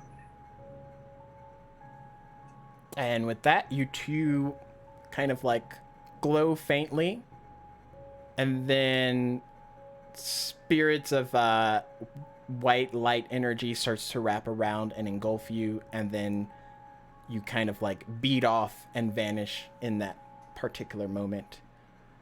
And at that same time, Zotair waves his hand, and Fang and Hart are back in their seats where they were prior to him kind of like sending them away. And then you all see off in the corner of this arcane area that you're standing on, well, that you're at, these two faint white lights that grow brighter and then before long vanish and bring into the existence of Dargo and Acris. And Zotair kind of like looks over. I was not expecting more company. I mean, I have plenty of room, however. Fang is wanting so desperately to continue with his line of questioning that he had prior to getting bamfed out of there. But looking over across the way, he's like, okay. Like, actually, can I do a perception check to kind of try to get a read of the room to see like if this is something I should push? Okay. Or so I get so that is a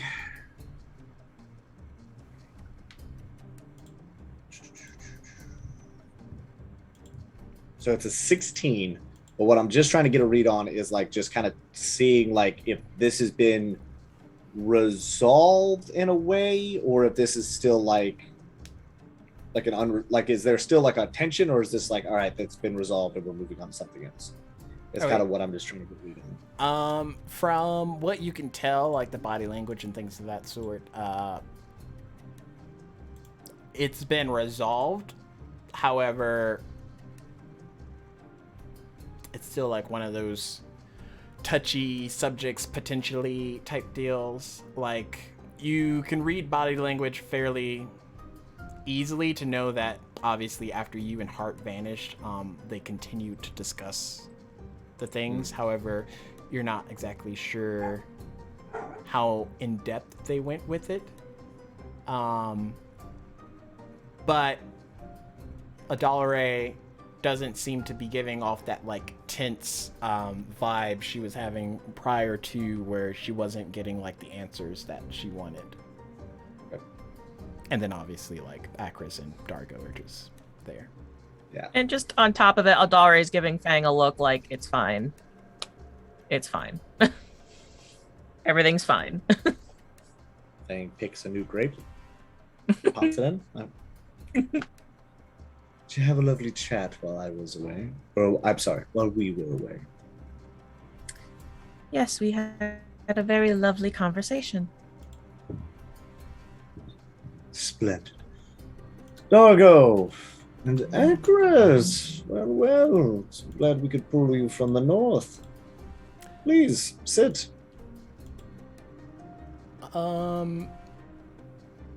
Akris nods, makes his way to sit next to Fang. Hart is sitting next to Adalare, and then Fang and Adalare are sitting next to Zotair at the head of the table, Dargo. Dargo goes to sit. Would it be next to Akris and Hart? There's a part of me that wanted you to sit at the other head of the table, like, sup? Just like that one guy who walks in late to the meeting and is just like, what's going on here? I wouldn't sit there. As he sits down, looks over at Fang. So, Fang, the teleportation issue has been fixed from the barrier.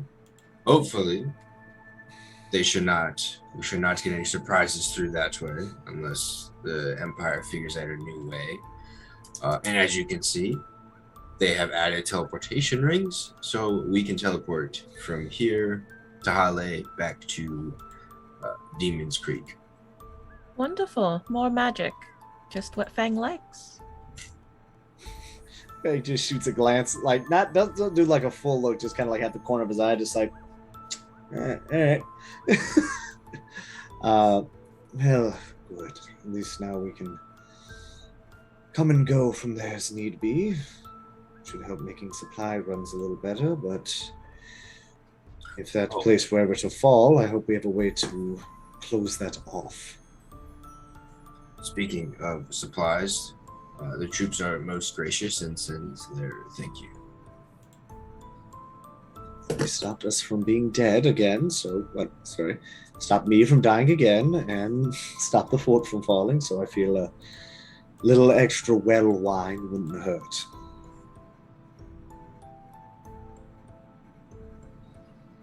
They're quite appreciative. Well, Fang's just gonna sip on the wine here, just wait, trying to see like what the next order of business is gonna be here. Well, I believe now that we're all gathered, Fang, I would like to pose an apology to you and your friends. I know they're not all here currently, but what I assigned to you could have been dealt with at my own terms, and I did not mean for any of you all to fall victim to my past mistakes. And for that, I am sorry.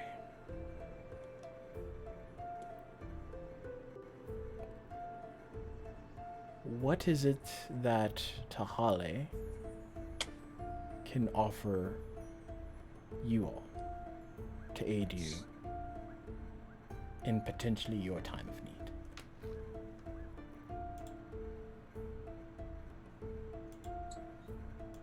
Fang kind of like leans back a little bit, kind of pondering it. Well, depending on how well Orgy got along on his end of things, which hopefully we'll be getting word back relatively soon.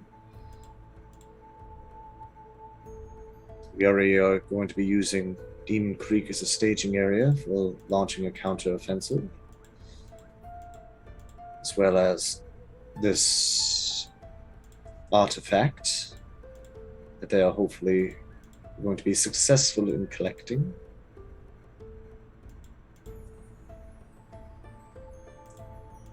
I guess it's more of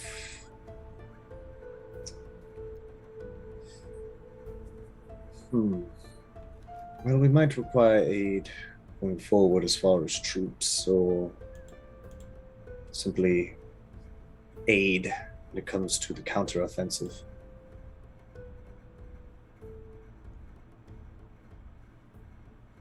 But that can be discussed when we have a more ironed out plan and less of a hypothetical.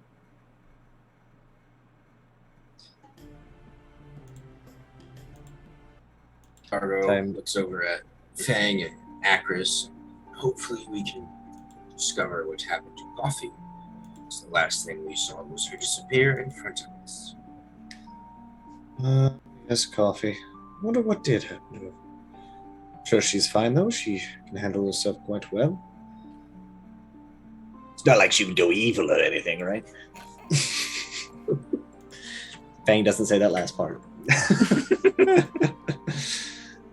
Well, I'm sure whatever teleported her there and then immediately away, she's making the most of it. But yes, between Coffee and Orgy and the rest, we will hopefully have a more solid handling on the way forward. Until then, I suppose we should take this opportunity to rest, resupply, restock, get ready for the next leg. Which Adolray kind of nods. She finishes up her glass of wine and gently sets the glass down. Well, I wish you all the best of luck. I myself will be returning to the Feywilds. Fang kind of cocks an eyebrow. So soon? Yes. There are other matters I need to deal with. And I must report back to the king and queen as well.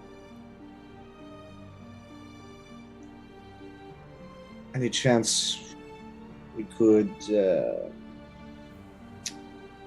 parlay some assistance from the Feywild?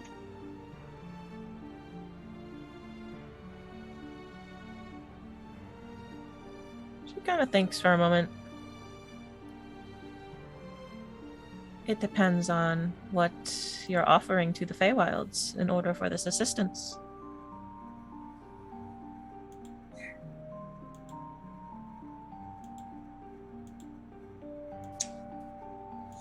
Well, you have me at disadvantage, Princess. I'm not entirely sure what the Feywild places much value on. I've not a lot of dealing with, well, people from your realm.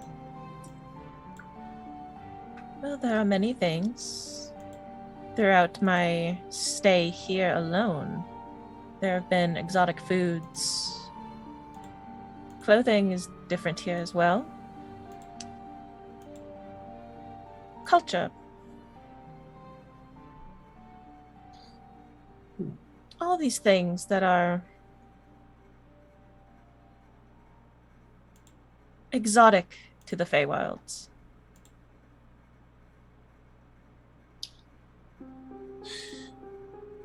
And the Feywilds could always use allies.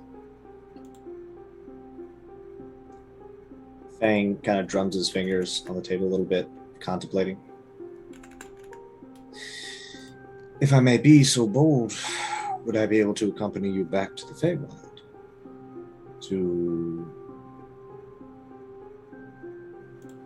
parlay, I guess, with yourself and the whomever is deemed appropriate to handle such responses. Maybe we can strike a deal between what you would like for what I may need. We may need.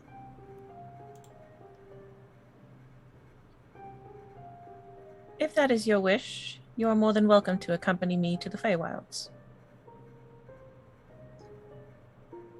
Fang just, he smiles. He's like, okay, more magic. I can do this. No big deal. Same shit. She kind of smirks. Don't worry, Fang. This is good magic. It's not going to hurt you. Oh, if I had a gold piece for that. Well, let's just say I could buy my own continent. So Fang is going to look over at Dargo and Hart. Well, I feel you two would best, well, allow me to rephrase this. I think you two would be better served here. Between Hart gaining the information that you may require for your new mission, and Dargo, based on those 36 troops, I imagine they need some strong military guidance. Dargo's like, no, Fang's leaving me again. Dargo looks at Fang. Well, I would be remiss to miss a chance to go into the Feywilds, but if that is what you feel, then so be it. Looks over to Akris. Try not to just, I don't even know. Never mind, hang on, let me run that back. What do you hope to do here, Akris? Well, if it pleases everyone, potentially learning more about where I come from, which on a scale of priorities may not be that high.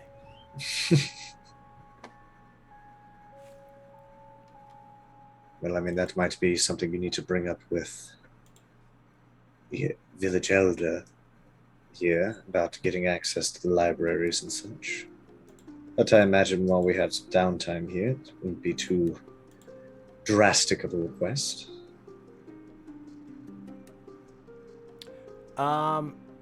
Everyone make a perception check. He's dead! 17. 7. 12.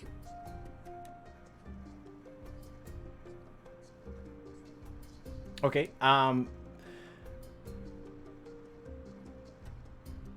Adalare, you notice a peak in the arcane flow within the room. And as you trace it down, you know, not drawing attention to anything in particular, you see that it's coming from Hart, who sat next to you. Can I tell if it's like good, evil, like? Do an actual Arcana check. Oh, so did you say a peak in the arcane flow? Is that what the verbiage you just used? Okay. I got an 18. Um, it's very chaotic in nature, but you can't tell anything beyond that.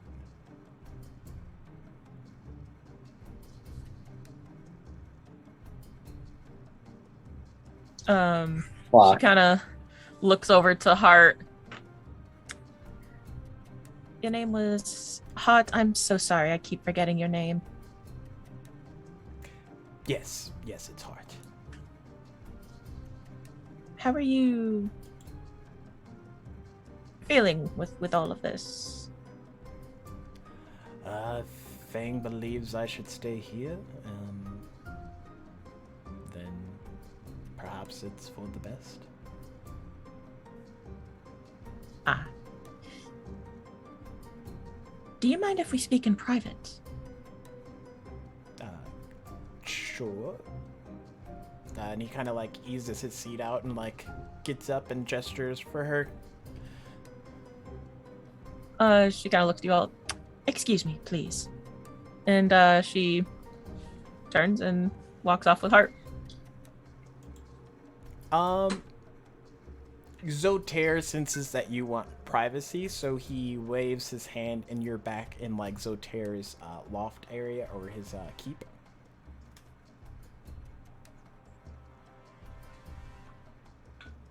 Hart, are you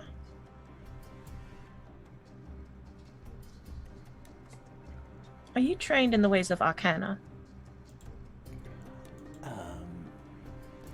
Well, at default, I'm a paladin, but I guess somewhat, not much. Why? I'm sensing something very chaotic coming from you. Chaotic? Yes. A rift within the Arcana energy in that room. It peaked a bit, and I'm sensing it was coming from you. And, Adalray, you would still be sensing that currently, as you're standing there. And I'm still sensing that currently. Well, this is news to me.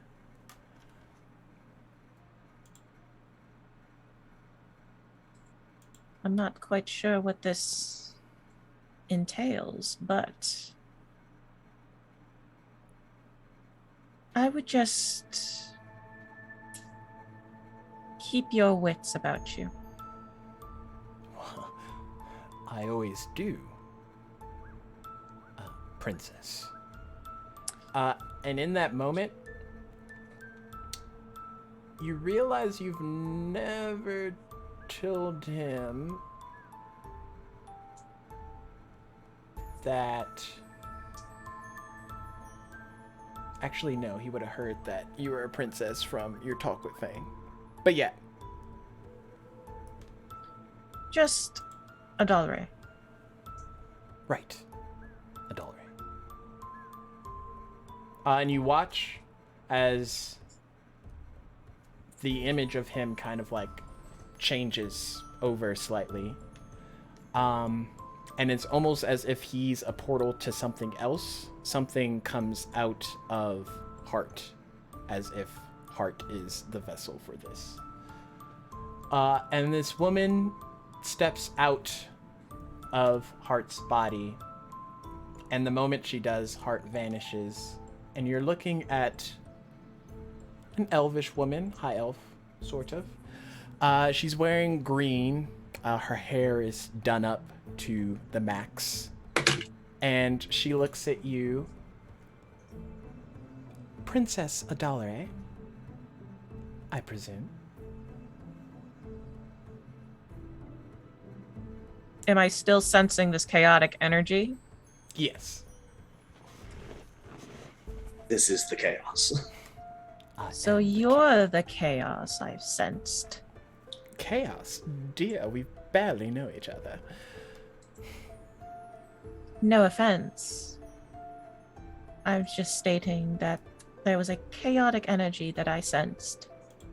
And it was originally coming from Hart, who you just walked out of and is now gone. Therefore, I'm assuming you are the source of this.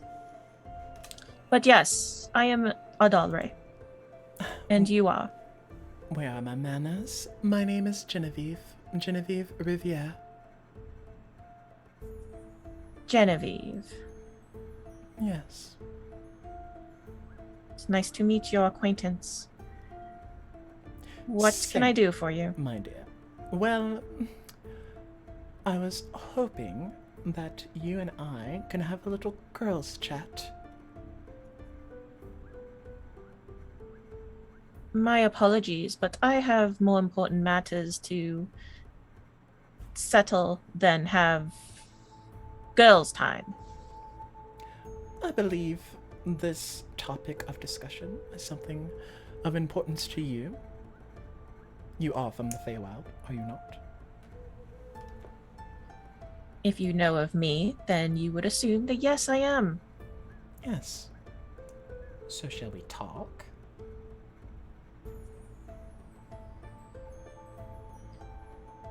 Very well. What is it you want to talk about? There's a certain man here that was brought here by Fang and the others from the keep. Yes, I do recall Fang saying something about bringing back a prisoner. And I was there when he brought him back. That prisoner is my brother.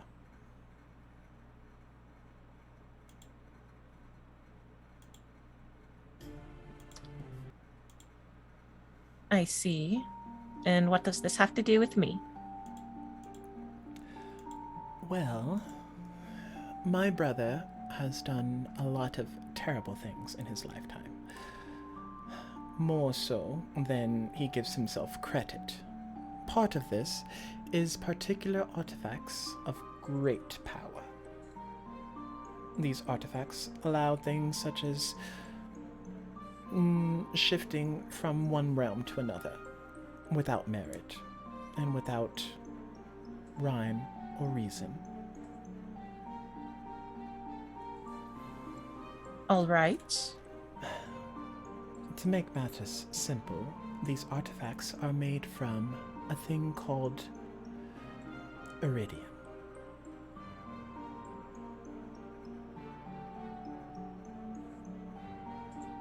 Would she know what that is? Roll a history check.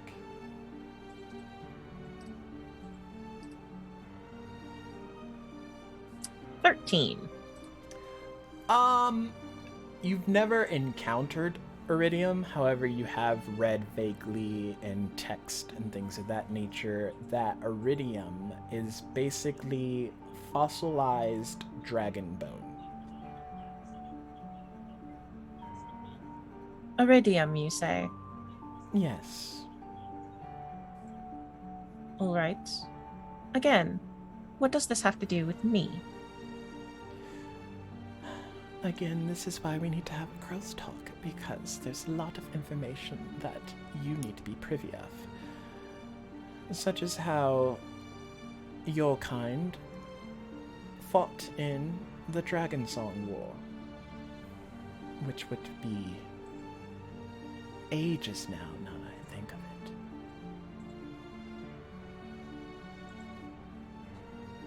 All right.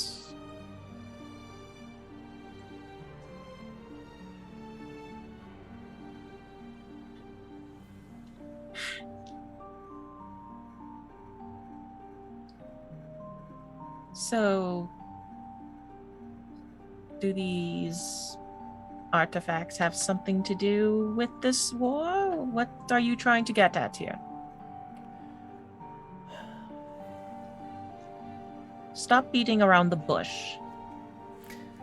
Well, I like how you are quite to the point. However, this is something that my brother would be able to answer. Do you know where he is? Last I checked, he was being carried off by Zoter's guards. Well, shall we If you're wondering go? where he is, you should probably ask Zoter himself. Oh, no, I would never do such a thing. I don't see the issue. You could just ask. The issue, my dear, is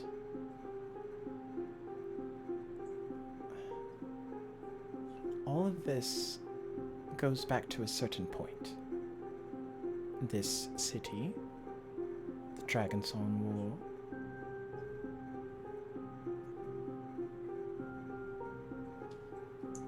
all of it leads back to your people.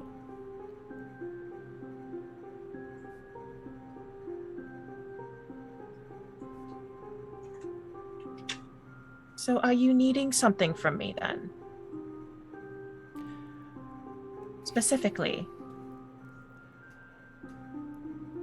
Perhaps a way to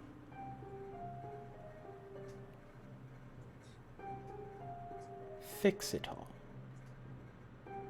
before it gets too muddled up.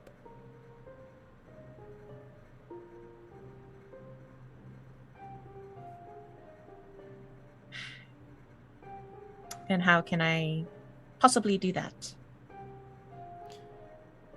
Do you have safe passage back to the Feywild? Well, of course. Would you be willing to bring an added guest? If I'm to be quite bold, if it's you, probably not. I barely know you. Well, what would I need to do for you to trust me enough to bring me back to your homeworld?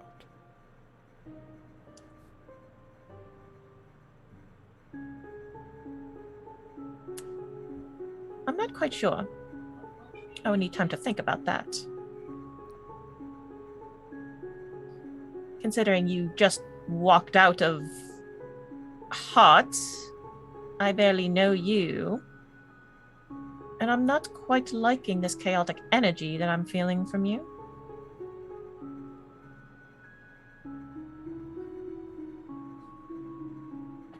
I would need some time to think and see what exactly you would need to do to convince me.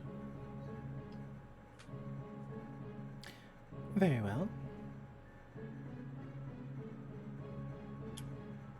Well, when you're done thinking, you know where to find me. Do I, though?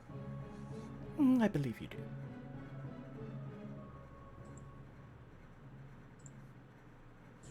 In case I don't.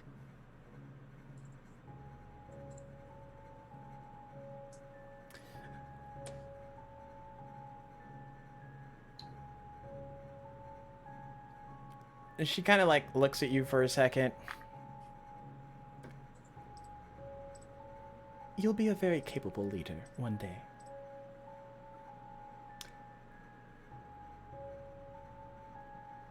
This I can sense.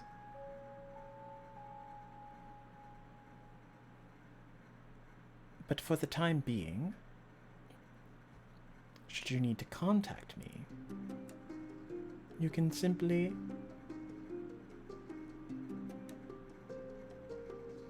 speak with heart.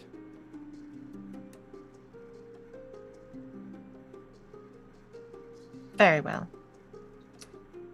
Again, your name was Genevieve?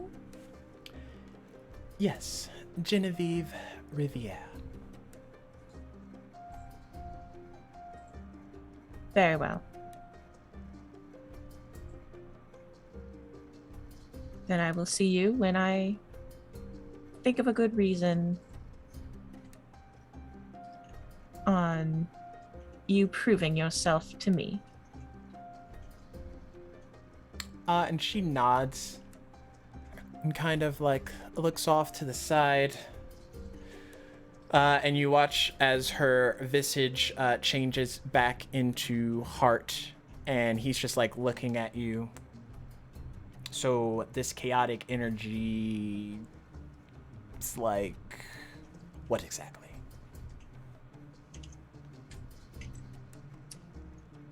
You know, to be quite frank, I'm not quite sure. Regardless, just keep your wits about you. If you sense anything off, you should probably let someone know. Oh, of course, yes. Shall we return to the others? Yes, how does one do that exactly? She kind of like looks off to the side. So, Tao, we're ready to return. And a couple of seconds pass, and you two reappear back into that area where the banquet is set up. And Adalre makes her way back over to the table. Hart comes and like sits back down. He like looks at Fang, and then just goes to eating. Like, what? Angel What is shrugs. this place? Bro, you act like I got any idea. You heard the term flying by the seat of your pants. That is... right. Yeah, You all finish your meal. You get the equivalent of a long rest if you have not already. And then Zotair brings that disc back to his keep area, and the table and everything vanishes, and you're all standing there.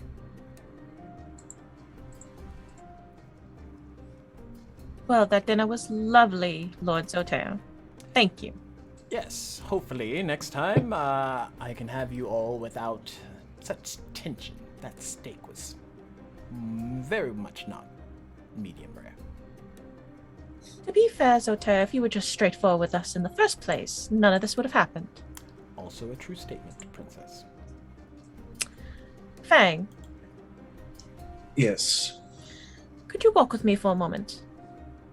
As you wish, princess. Hart like looks over at Dargo. Does she do this often? You'll get used to it. I was surprised it wasn't like, I have no idea. This is like day 2.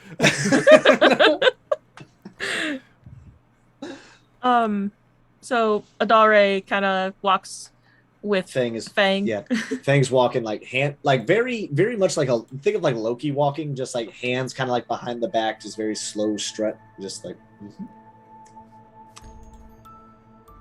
Fang, does the name Genevieve Riviere ring a bell to you?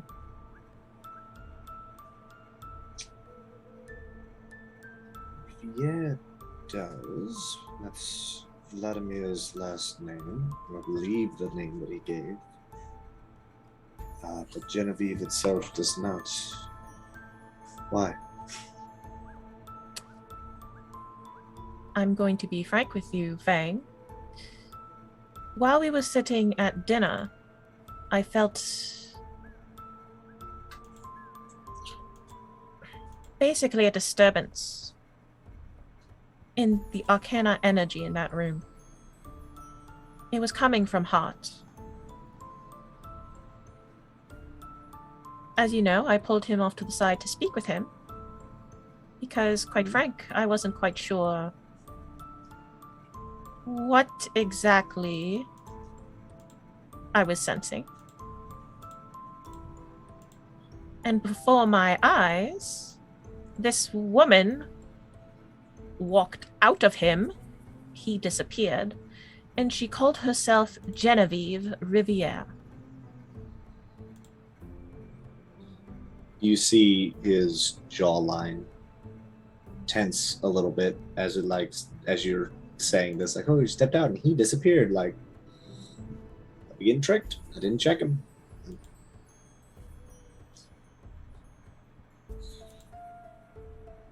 And what did she have to say? She wanted me to bring her to the Feywilds. But I don't know her. I don't trust her. So I wanted to see if maybe perhaps you knew of her. Well, by name. Well, last name, I should say. However, if what Hart, or I guess Genevieve, spoke of before, does it mean she lied?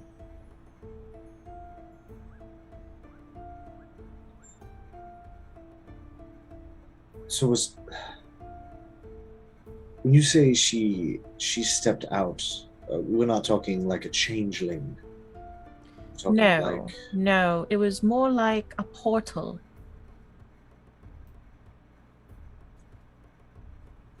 so. Like Cot was maybe perhaps like a catalyst for it. Does Hart know he's a catalyst for it? As far as I could tell, no. Because once he returned to normal, he kept talking like as if nothing had happened. By the way, I told him to keep that chaotic energy in check, so if he comes to you about it, that's why. I appreciate the heads up. He had mentioned the sister to the captor being a dragon. Hearing her voice, I did not realize that the voice was, well, in him and not just simply a dragon sending a message. Fang, I think you and I need to speak with your captor, your captive, Riviere. I need to get some answers out of him.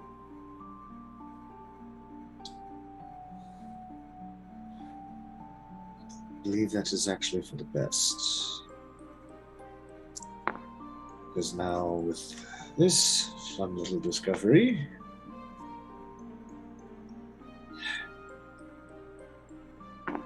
see what happens. So I will allow you to conduct whatever questioning you may have. We'll simply be there for, well, what I do. Well, then if you wouldn't mind accompanying me, I'm planning to go now. A time like the present, Princess. A Dalray, please, Fang. As you wish, Dollar.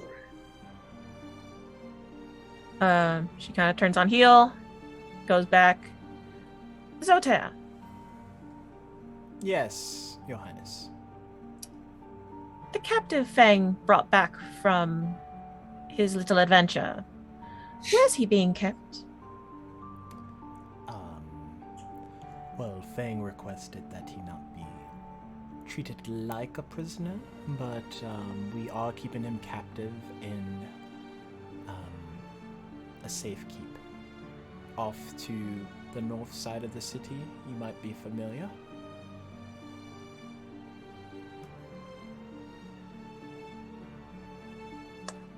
Could you have a guard escort us there? Yes, of course. And he motions for one of his guards in the keep to come over towards you. And this slender guard comes over, elf male.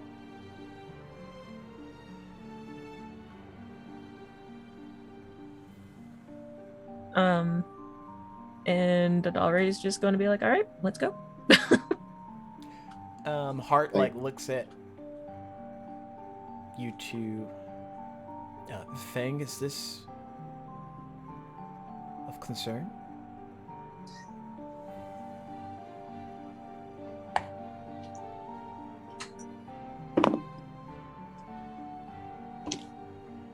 It's nothing to be concerned about. It's just simple questions for the Fae. Oh, well, that the Fae may have for them, just a kind of basic info. Nothing too crazy. She simply wants me there for, well, you know how I do with interrogation. Ah, yes. Nothing to stress her. Please, enjoy your city. Walk the streets. Find whatever it is that you're looking for here.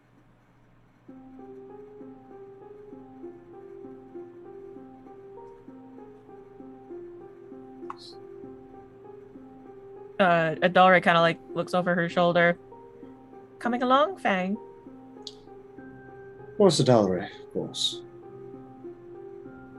Thing just nods at Hart, kind of shoots a look over at Dargo, and just smiles. He's just being like, I can't say shit right now, but like, just. Yeah, that roll was to see if I was going to be angry. Angry at who? Well, if I was going to be able to keep my cool, or if I was going to be like a little like, yeah, don't worry about it. We're just going to go, So the guard is able to lead you, Dalray and Fang, to the north side of the city, where there is a series of kind of like isolated, what's they called? The word escapes me. But anyways, they're like isolated little houses off to themselves. He leads you up to one. There's roughly 4 or 5 guards out in the front. He approaches them, informs them that you two would like to enter, and then the guards open the door and kind of like usher you both in. Adari looks to the guard that escorted them. Leave us for a moment. Yes, ma'am. I will knock when it's ready. They leave you inside the room. Door closes. It's just you two, and you see just Bastion a Alsatian. random question for you, DM. Sorry, I hate to cut you off. Which way does the door open? Does it open in or out? Inward. Like inward? Okay. Bastion Alsatian is like sat at the opposite side of the room. He sees you two enter, gets up, and begins walking towards you both. Good evening. Good evening.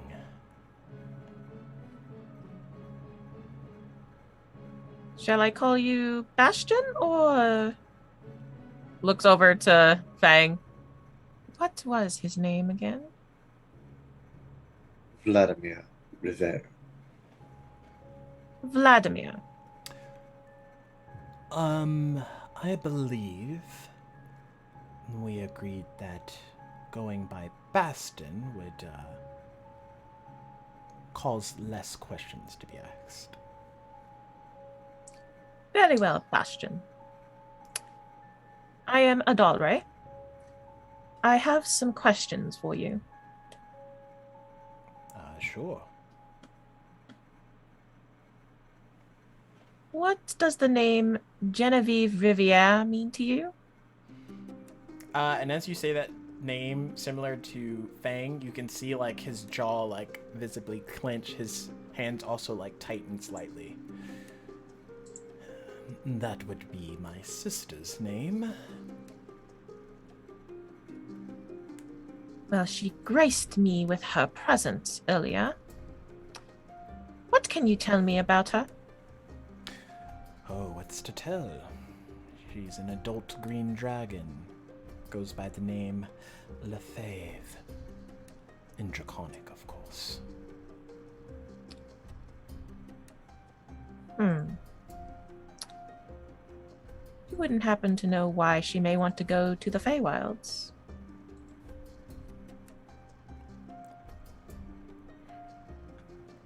Potentially. What did she say?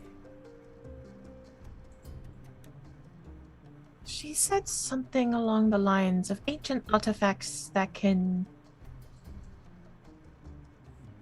shift between realms. She's on about that still. Still, Yes.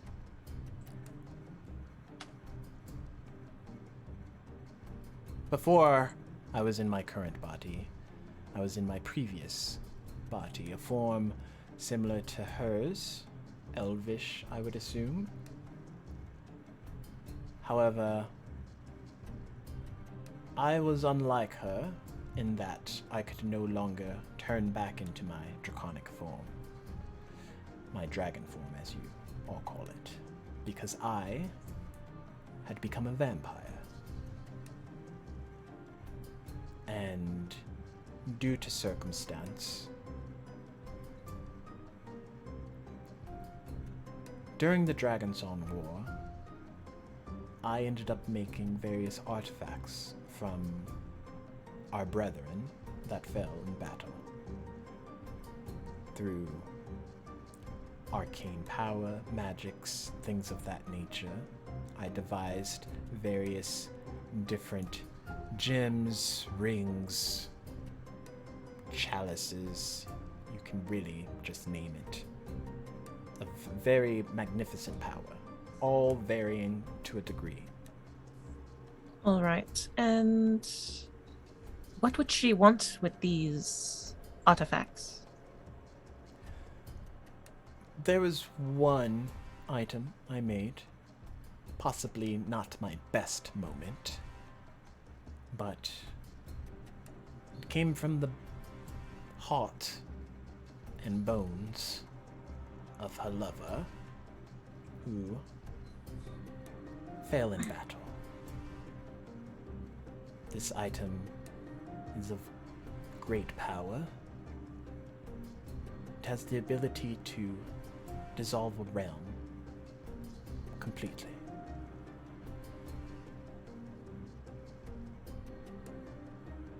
I see.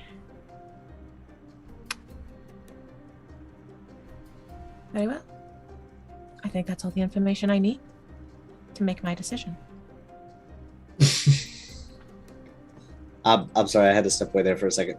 Does she have that, or is she looking for that? She's looking for it, I'm assuming. Got it. That'd be like, no. All right, sorry. Are there other questions that you have, Princess? None that come to mind. She looks over to Fang. Do you have any questions? Yes. When your draconic form, as you say it, is it always a dragon, or could it be in the form of a dragonborn? It's always a dragon.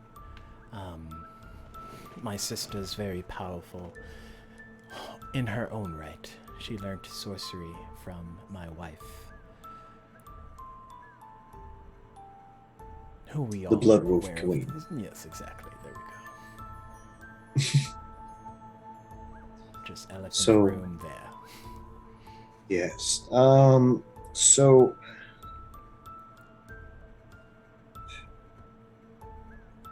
her possessing a person or body, I should say. You know, not necessarily in her form, such as yours, but being able to step out of another person. That is not normal, no. However, it's not impossible. However, the form in question would have to be dead. She's a necromancer at best. The individual would have to be dead.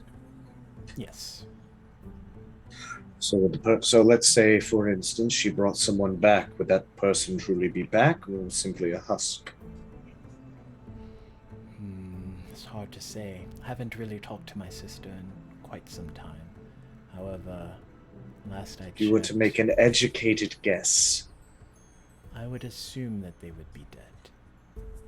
Puppets. Things of that nature. Unless there's something else that I'm not aware of. Adara kind of like looks over at Fang, like kind of like almost sympathetically, almost. Fang is just looking straight ahead, arm still kind of behind his back, but he is gripping one of his wrists very tightly. It's not the Black Dragonborn that was with you, is it? No, it was not. It's different Dragonborn, oddly enough, Right. My who I had condolences. seen die. No condolences needed. I have wept for that soul once before. No need doing it twice. Well, that is all the questions I have for you at this time. But, actually, I'm sorry. I lied. If your sister did come here, why she come here to help or to hurt you?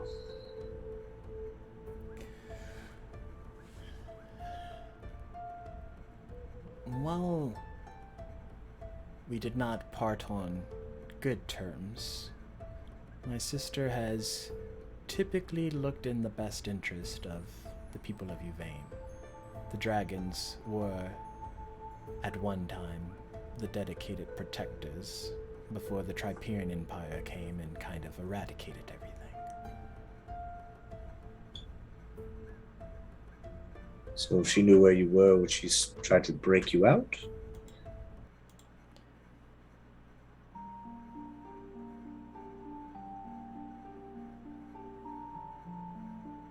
If she knew where I was,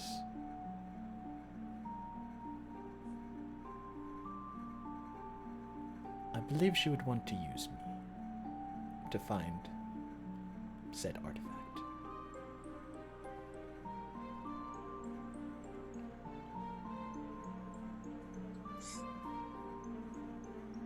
So what you're saying is, you, for certain people, could be deemed a loose end.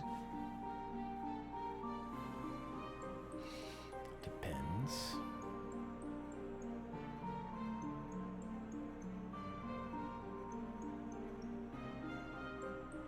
But keep that in mind.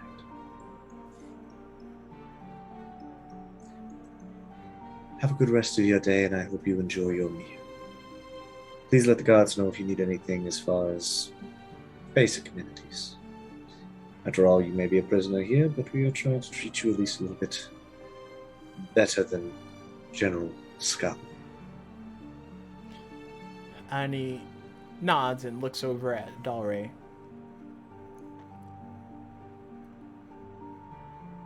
Princess.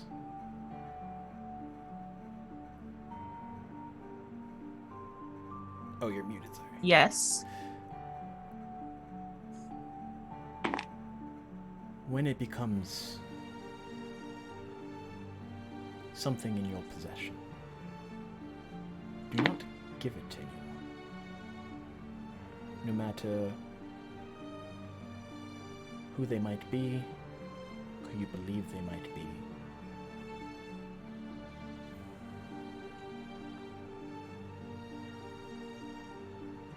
Just keep it close.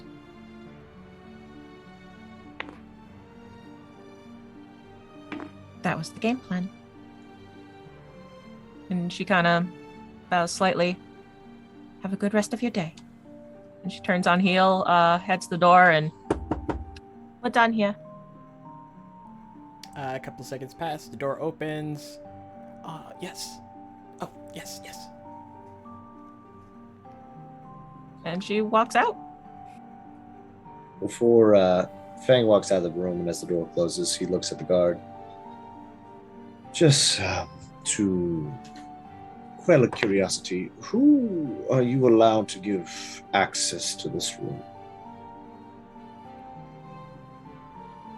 Anyone that Zotair deems okay? That must come straight from Zotair, correct? Yes, there's a particular arcane symbol that must be presented.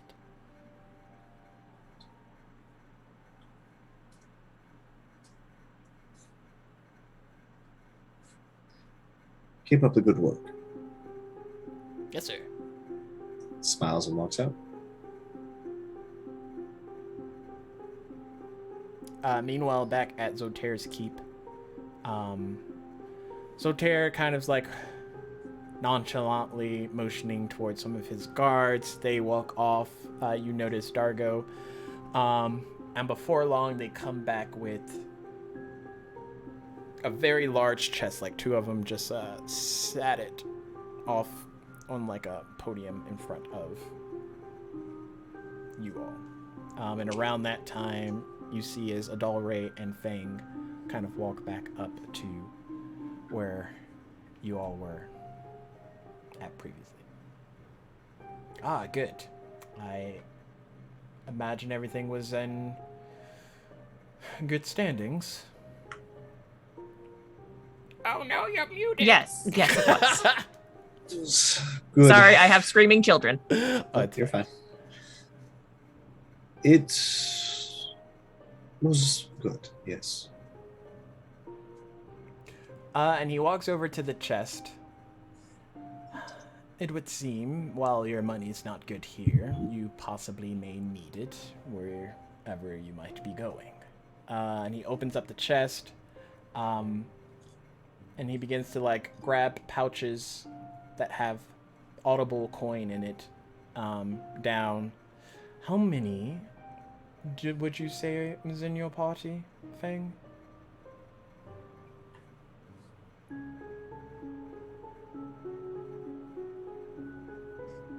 Seven of us, right?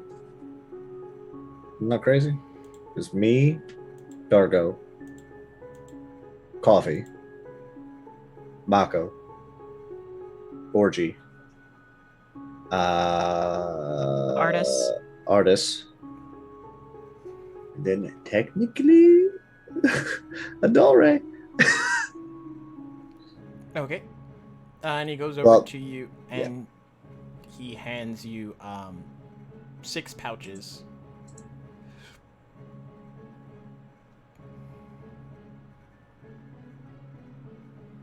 Each containing 200 platinum apiece.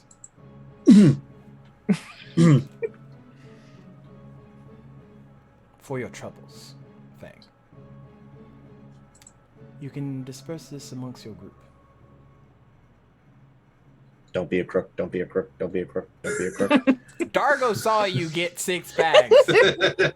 Okay, cool. That doesn't mean that Dargo knows that I'm not going to hand it out the other 4 bags to people.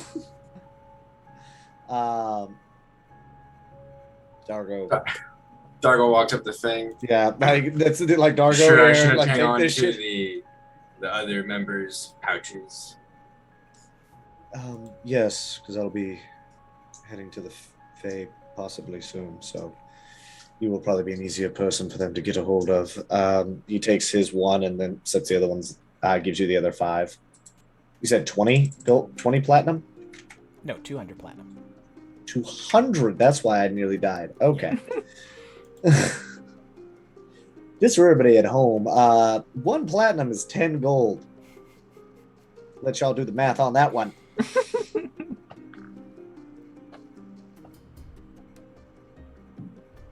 I just got paid. I broke for the ballin'.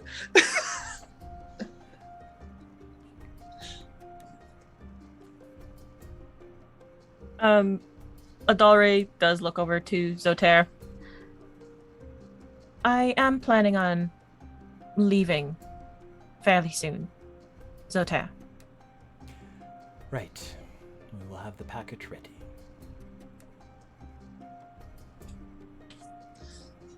Fang's interest is piqued because obviously he has not forgotten about this fucking artifact that he is not allowed to know about. But he is not about to make a play because it's like, no, good standings. She's about to take me to a place I've never fucking been, and it'd be real fucking stupid to do some stupid shit and not have a way home.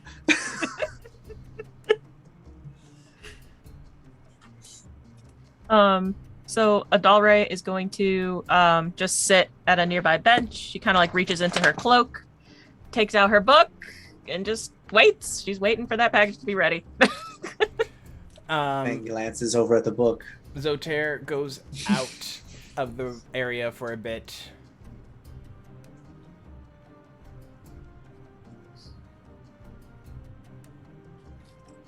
Hart walks over to you, Fang.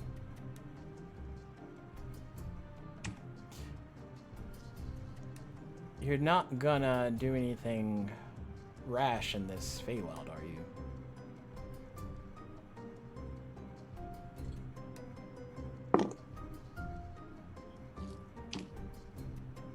Oh, of course not, Hart.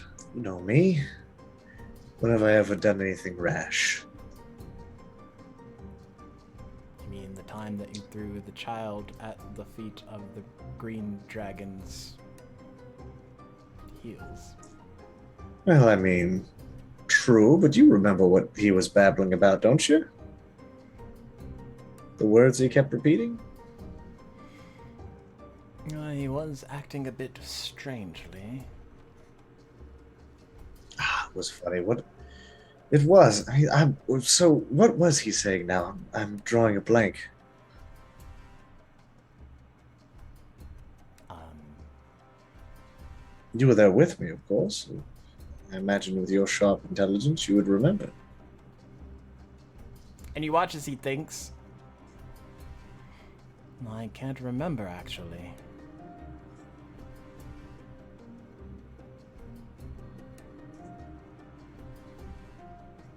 It's strange.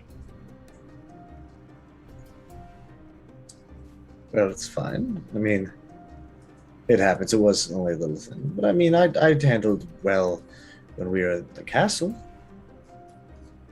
The castle. Yeah, you remember when we first started? You remember when we had the princess disguise herself? You know, we had to pretend she was, oh, what name did we give her?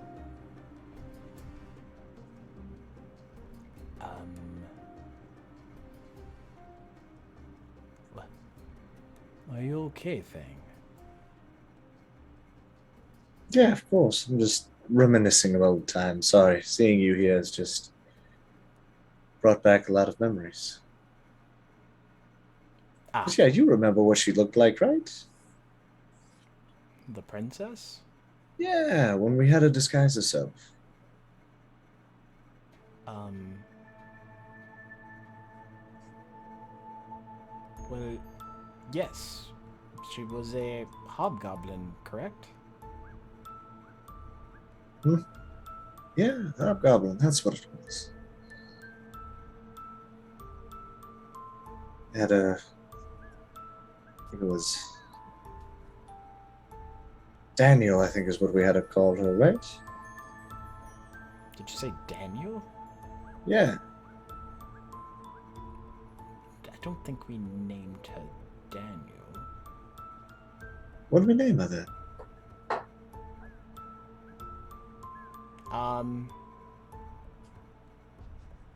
And you I watch. am purposefully getting these things wrong to see if he can correct me. You watch Would- as his eyes like trail off, kind of like over your shoulder. His expression changes slightly.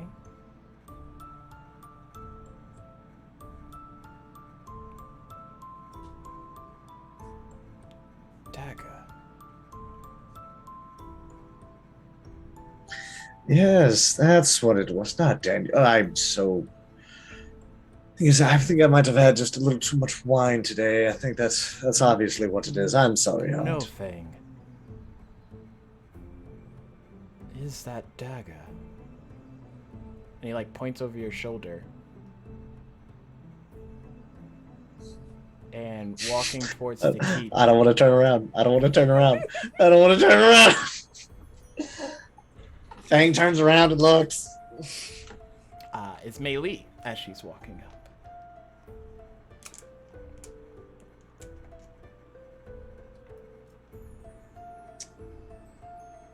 She introduced herself last time, correct?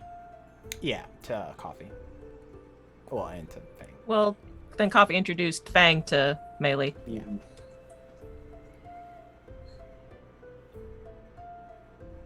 Does she know? Like, is she just like walking? Does she notice us at all? Her head's kind of down. She has like her hood up still. And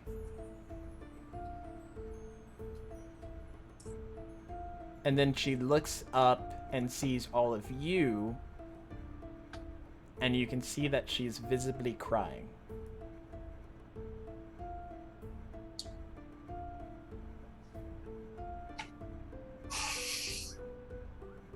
Maylene, right? Um, uh, yes, yes. Sorry, Fang? I'm Coffee's friend. Oh, Is everything all right? mm, no. No, everything's not all right. Can Adalray hear this where she's sitting? Yeah. It's like Fang, She's looking at her Dalray. book, but she's kind of like glancing up every once in a while, seeing what's going on. But she still continues to read. What's the issue? Maylene. Um,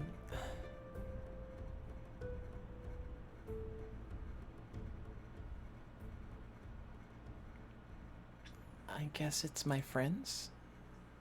They're all gone.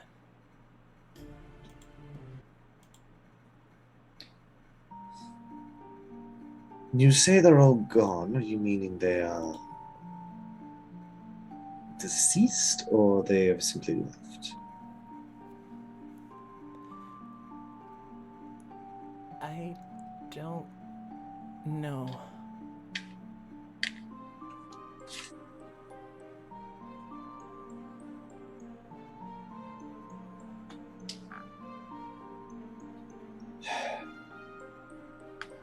Is there anything we can do to help? No, I needed to speak to Zotair. I thought he would be here. Well, he should be, because we walked down a little ways, right? Or did he go to go grab the thing? He went to go grab the thing. Well, he should be back momentarily. If you would like to sit and wait.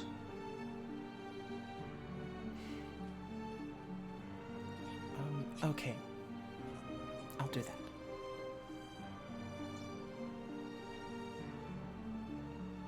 Fang is not going to push anymore. He's going to kind of back up a little bit, give her some space. You can glance up at Hart. That is Maylene. She is, well, I guess was Hope's sister, maybe, or something. I'm not sure. She does have a striking resemblance, doesn't she? Yes. Oddly so. Maybe next time we see Coffee, we can ask her about it. Who is this Coffee you keep speaking of? Oh, you haven't met her? She's good fun. She's one of the people who helped out in the... Well, you remember when we died? Round about that time. Okay.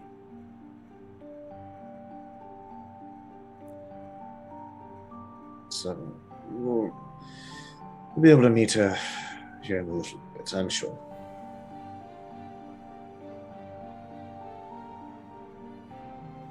And as you're saying that, Zotair arrives, and he has kind of like a cloth wrapping over an item. And he walks over and sets it next to the princess. I believe everything should be in order if you are ready to leave. Yes. She looks at this cloth wrapped item. Am I allowed to remove it from the cloth? Best not to do it with prying eyes. Very well. She takes it and puts it in her pouch. Okay. It's not relatively a large item, small. Fits in your pouch relatively easily. Would you like to do the honors?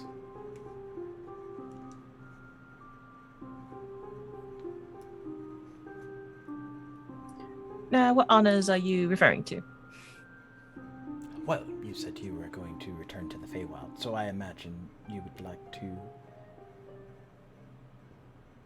do that now? Yes. Very much ideal. And it's going to just be you and Fang, you said? Yes. Okay. Well, it has been an honor. Please do send my best regards to your parents. Of course. And the next time I come here and you ask for my assistance, I hope that you are more forthcoming with me. Yes.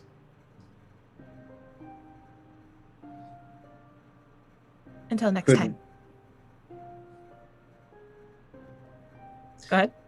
Could we have said that Fang went and got his shit while all that was going on? Where was your stuff? Well, it would have been at the inn, and I would have liked to have put on clothes that were not battle torn before going to a brand new realm where I'm gonna have to talk to a king and a queen.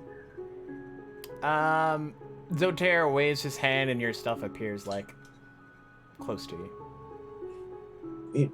He's like,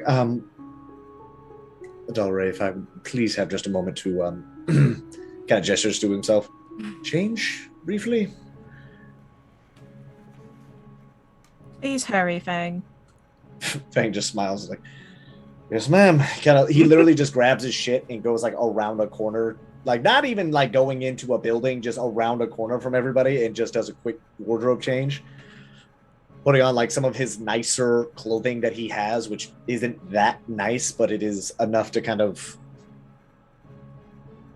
It's nice. It's nicer than his like peasant, like than any like peasant garb he has. But it's not like jewel encrusted or any crazy shit like that. Adalray kind of like looks you over, Fang.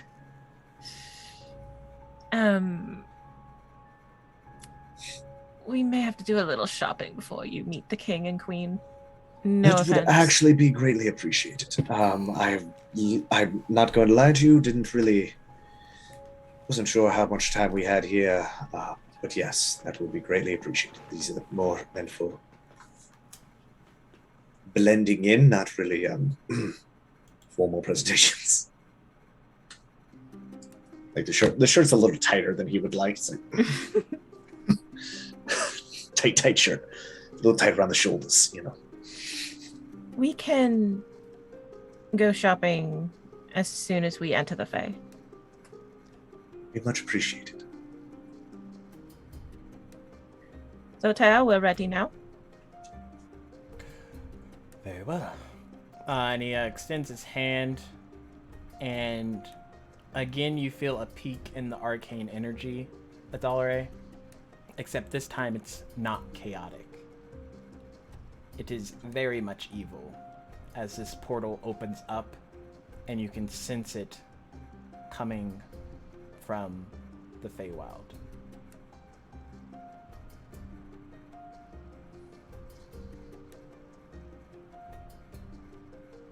So it's not coming from him. It's literally coming out of the portal. Yes. She takes a deep breath, goes in. Fang follows very closely behind. And Zotair waits a moment and closes the portal after you. And you both appear in this space that for a second seems empty, but then you realize it's just darkness. And the darkness extends and extends and extends. Fang, be at the ready. That's entirely what I imagine the Feywild to look like. And he just pulls out his sword. It does not. There was an evil presence when that portal opened. We are not alone. Glances aside, and you tell me now. And Would have that, changed my ladies answer, and but gents, is where we're going to end it. Yay! oh damn it! I just want to run around the Feywild. No. Let me go to the No, Feywild. you can't. No like, touch. no, I'm not building those maps. No. We will pick this up in 2 weeks, if I'm not mistaken. Probably gonna have slightly more chaos with a couple of more members, but overall, good times had by all. We hopefully will be able to rate somebody if I can figure out who is streaming. Okay, let's see.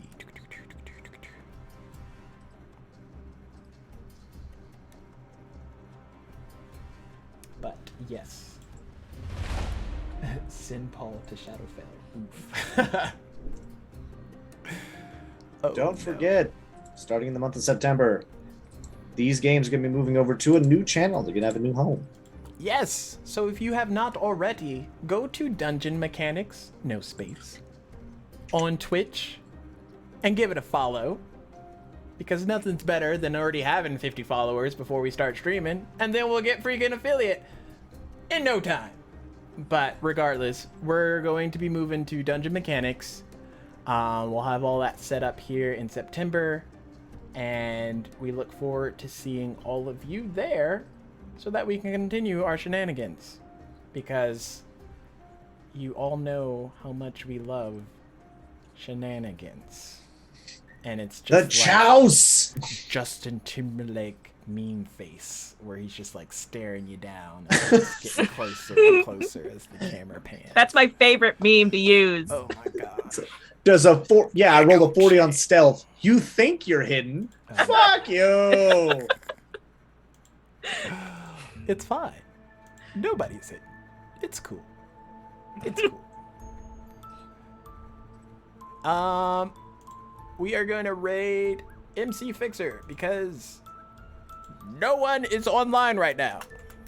And he is playing Back for Blood. So stop in, say hi, see how you're doing. We will all see you next time. Now feed me more D&D.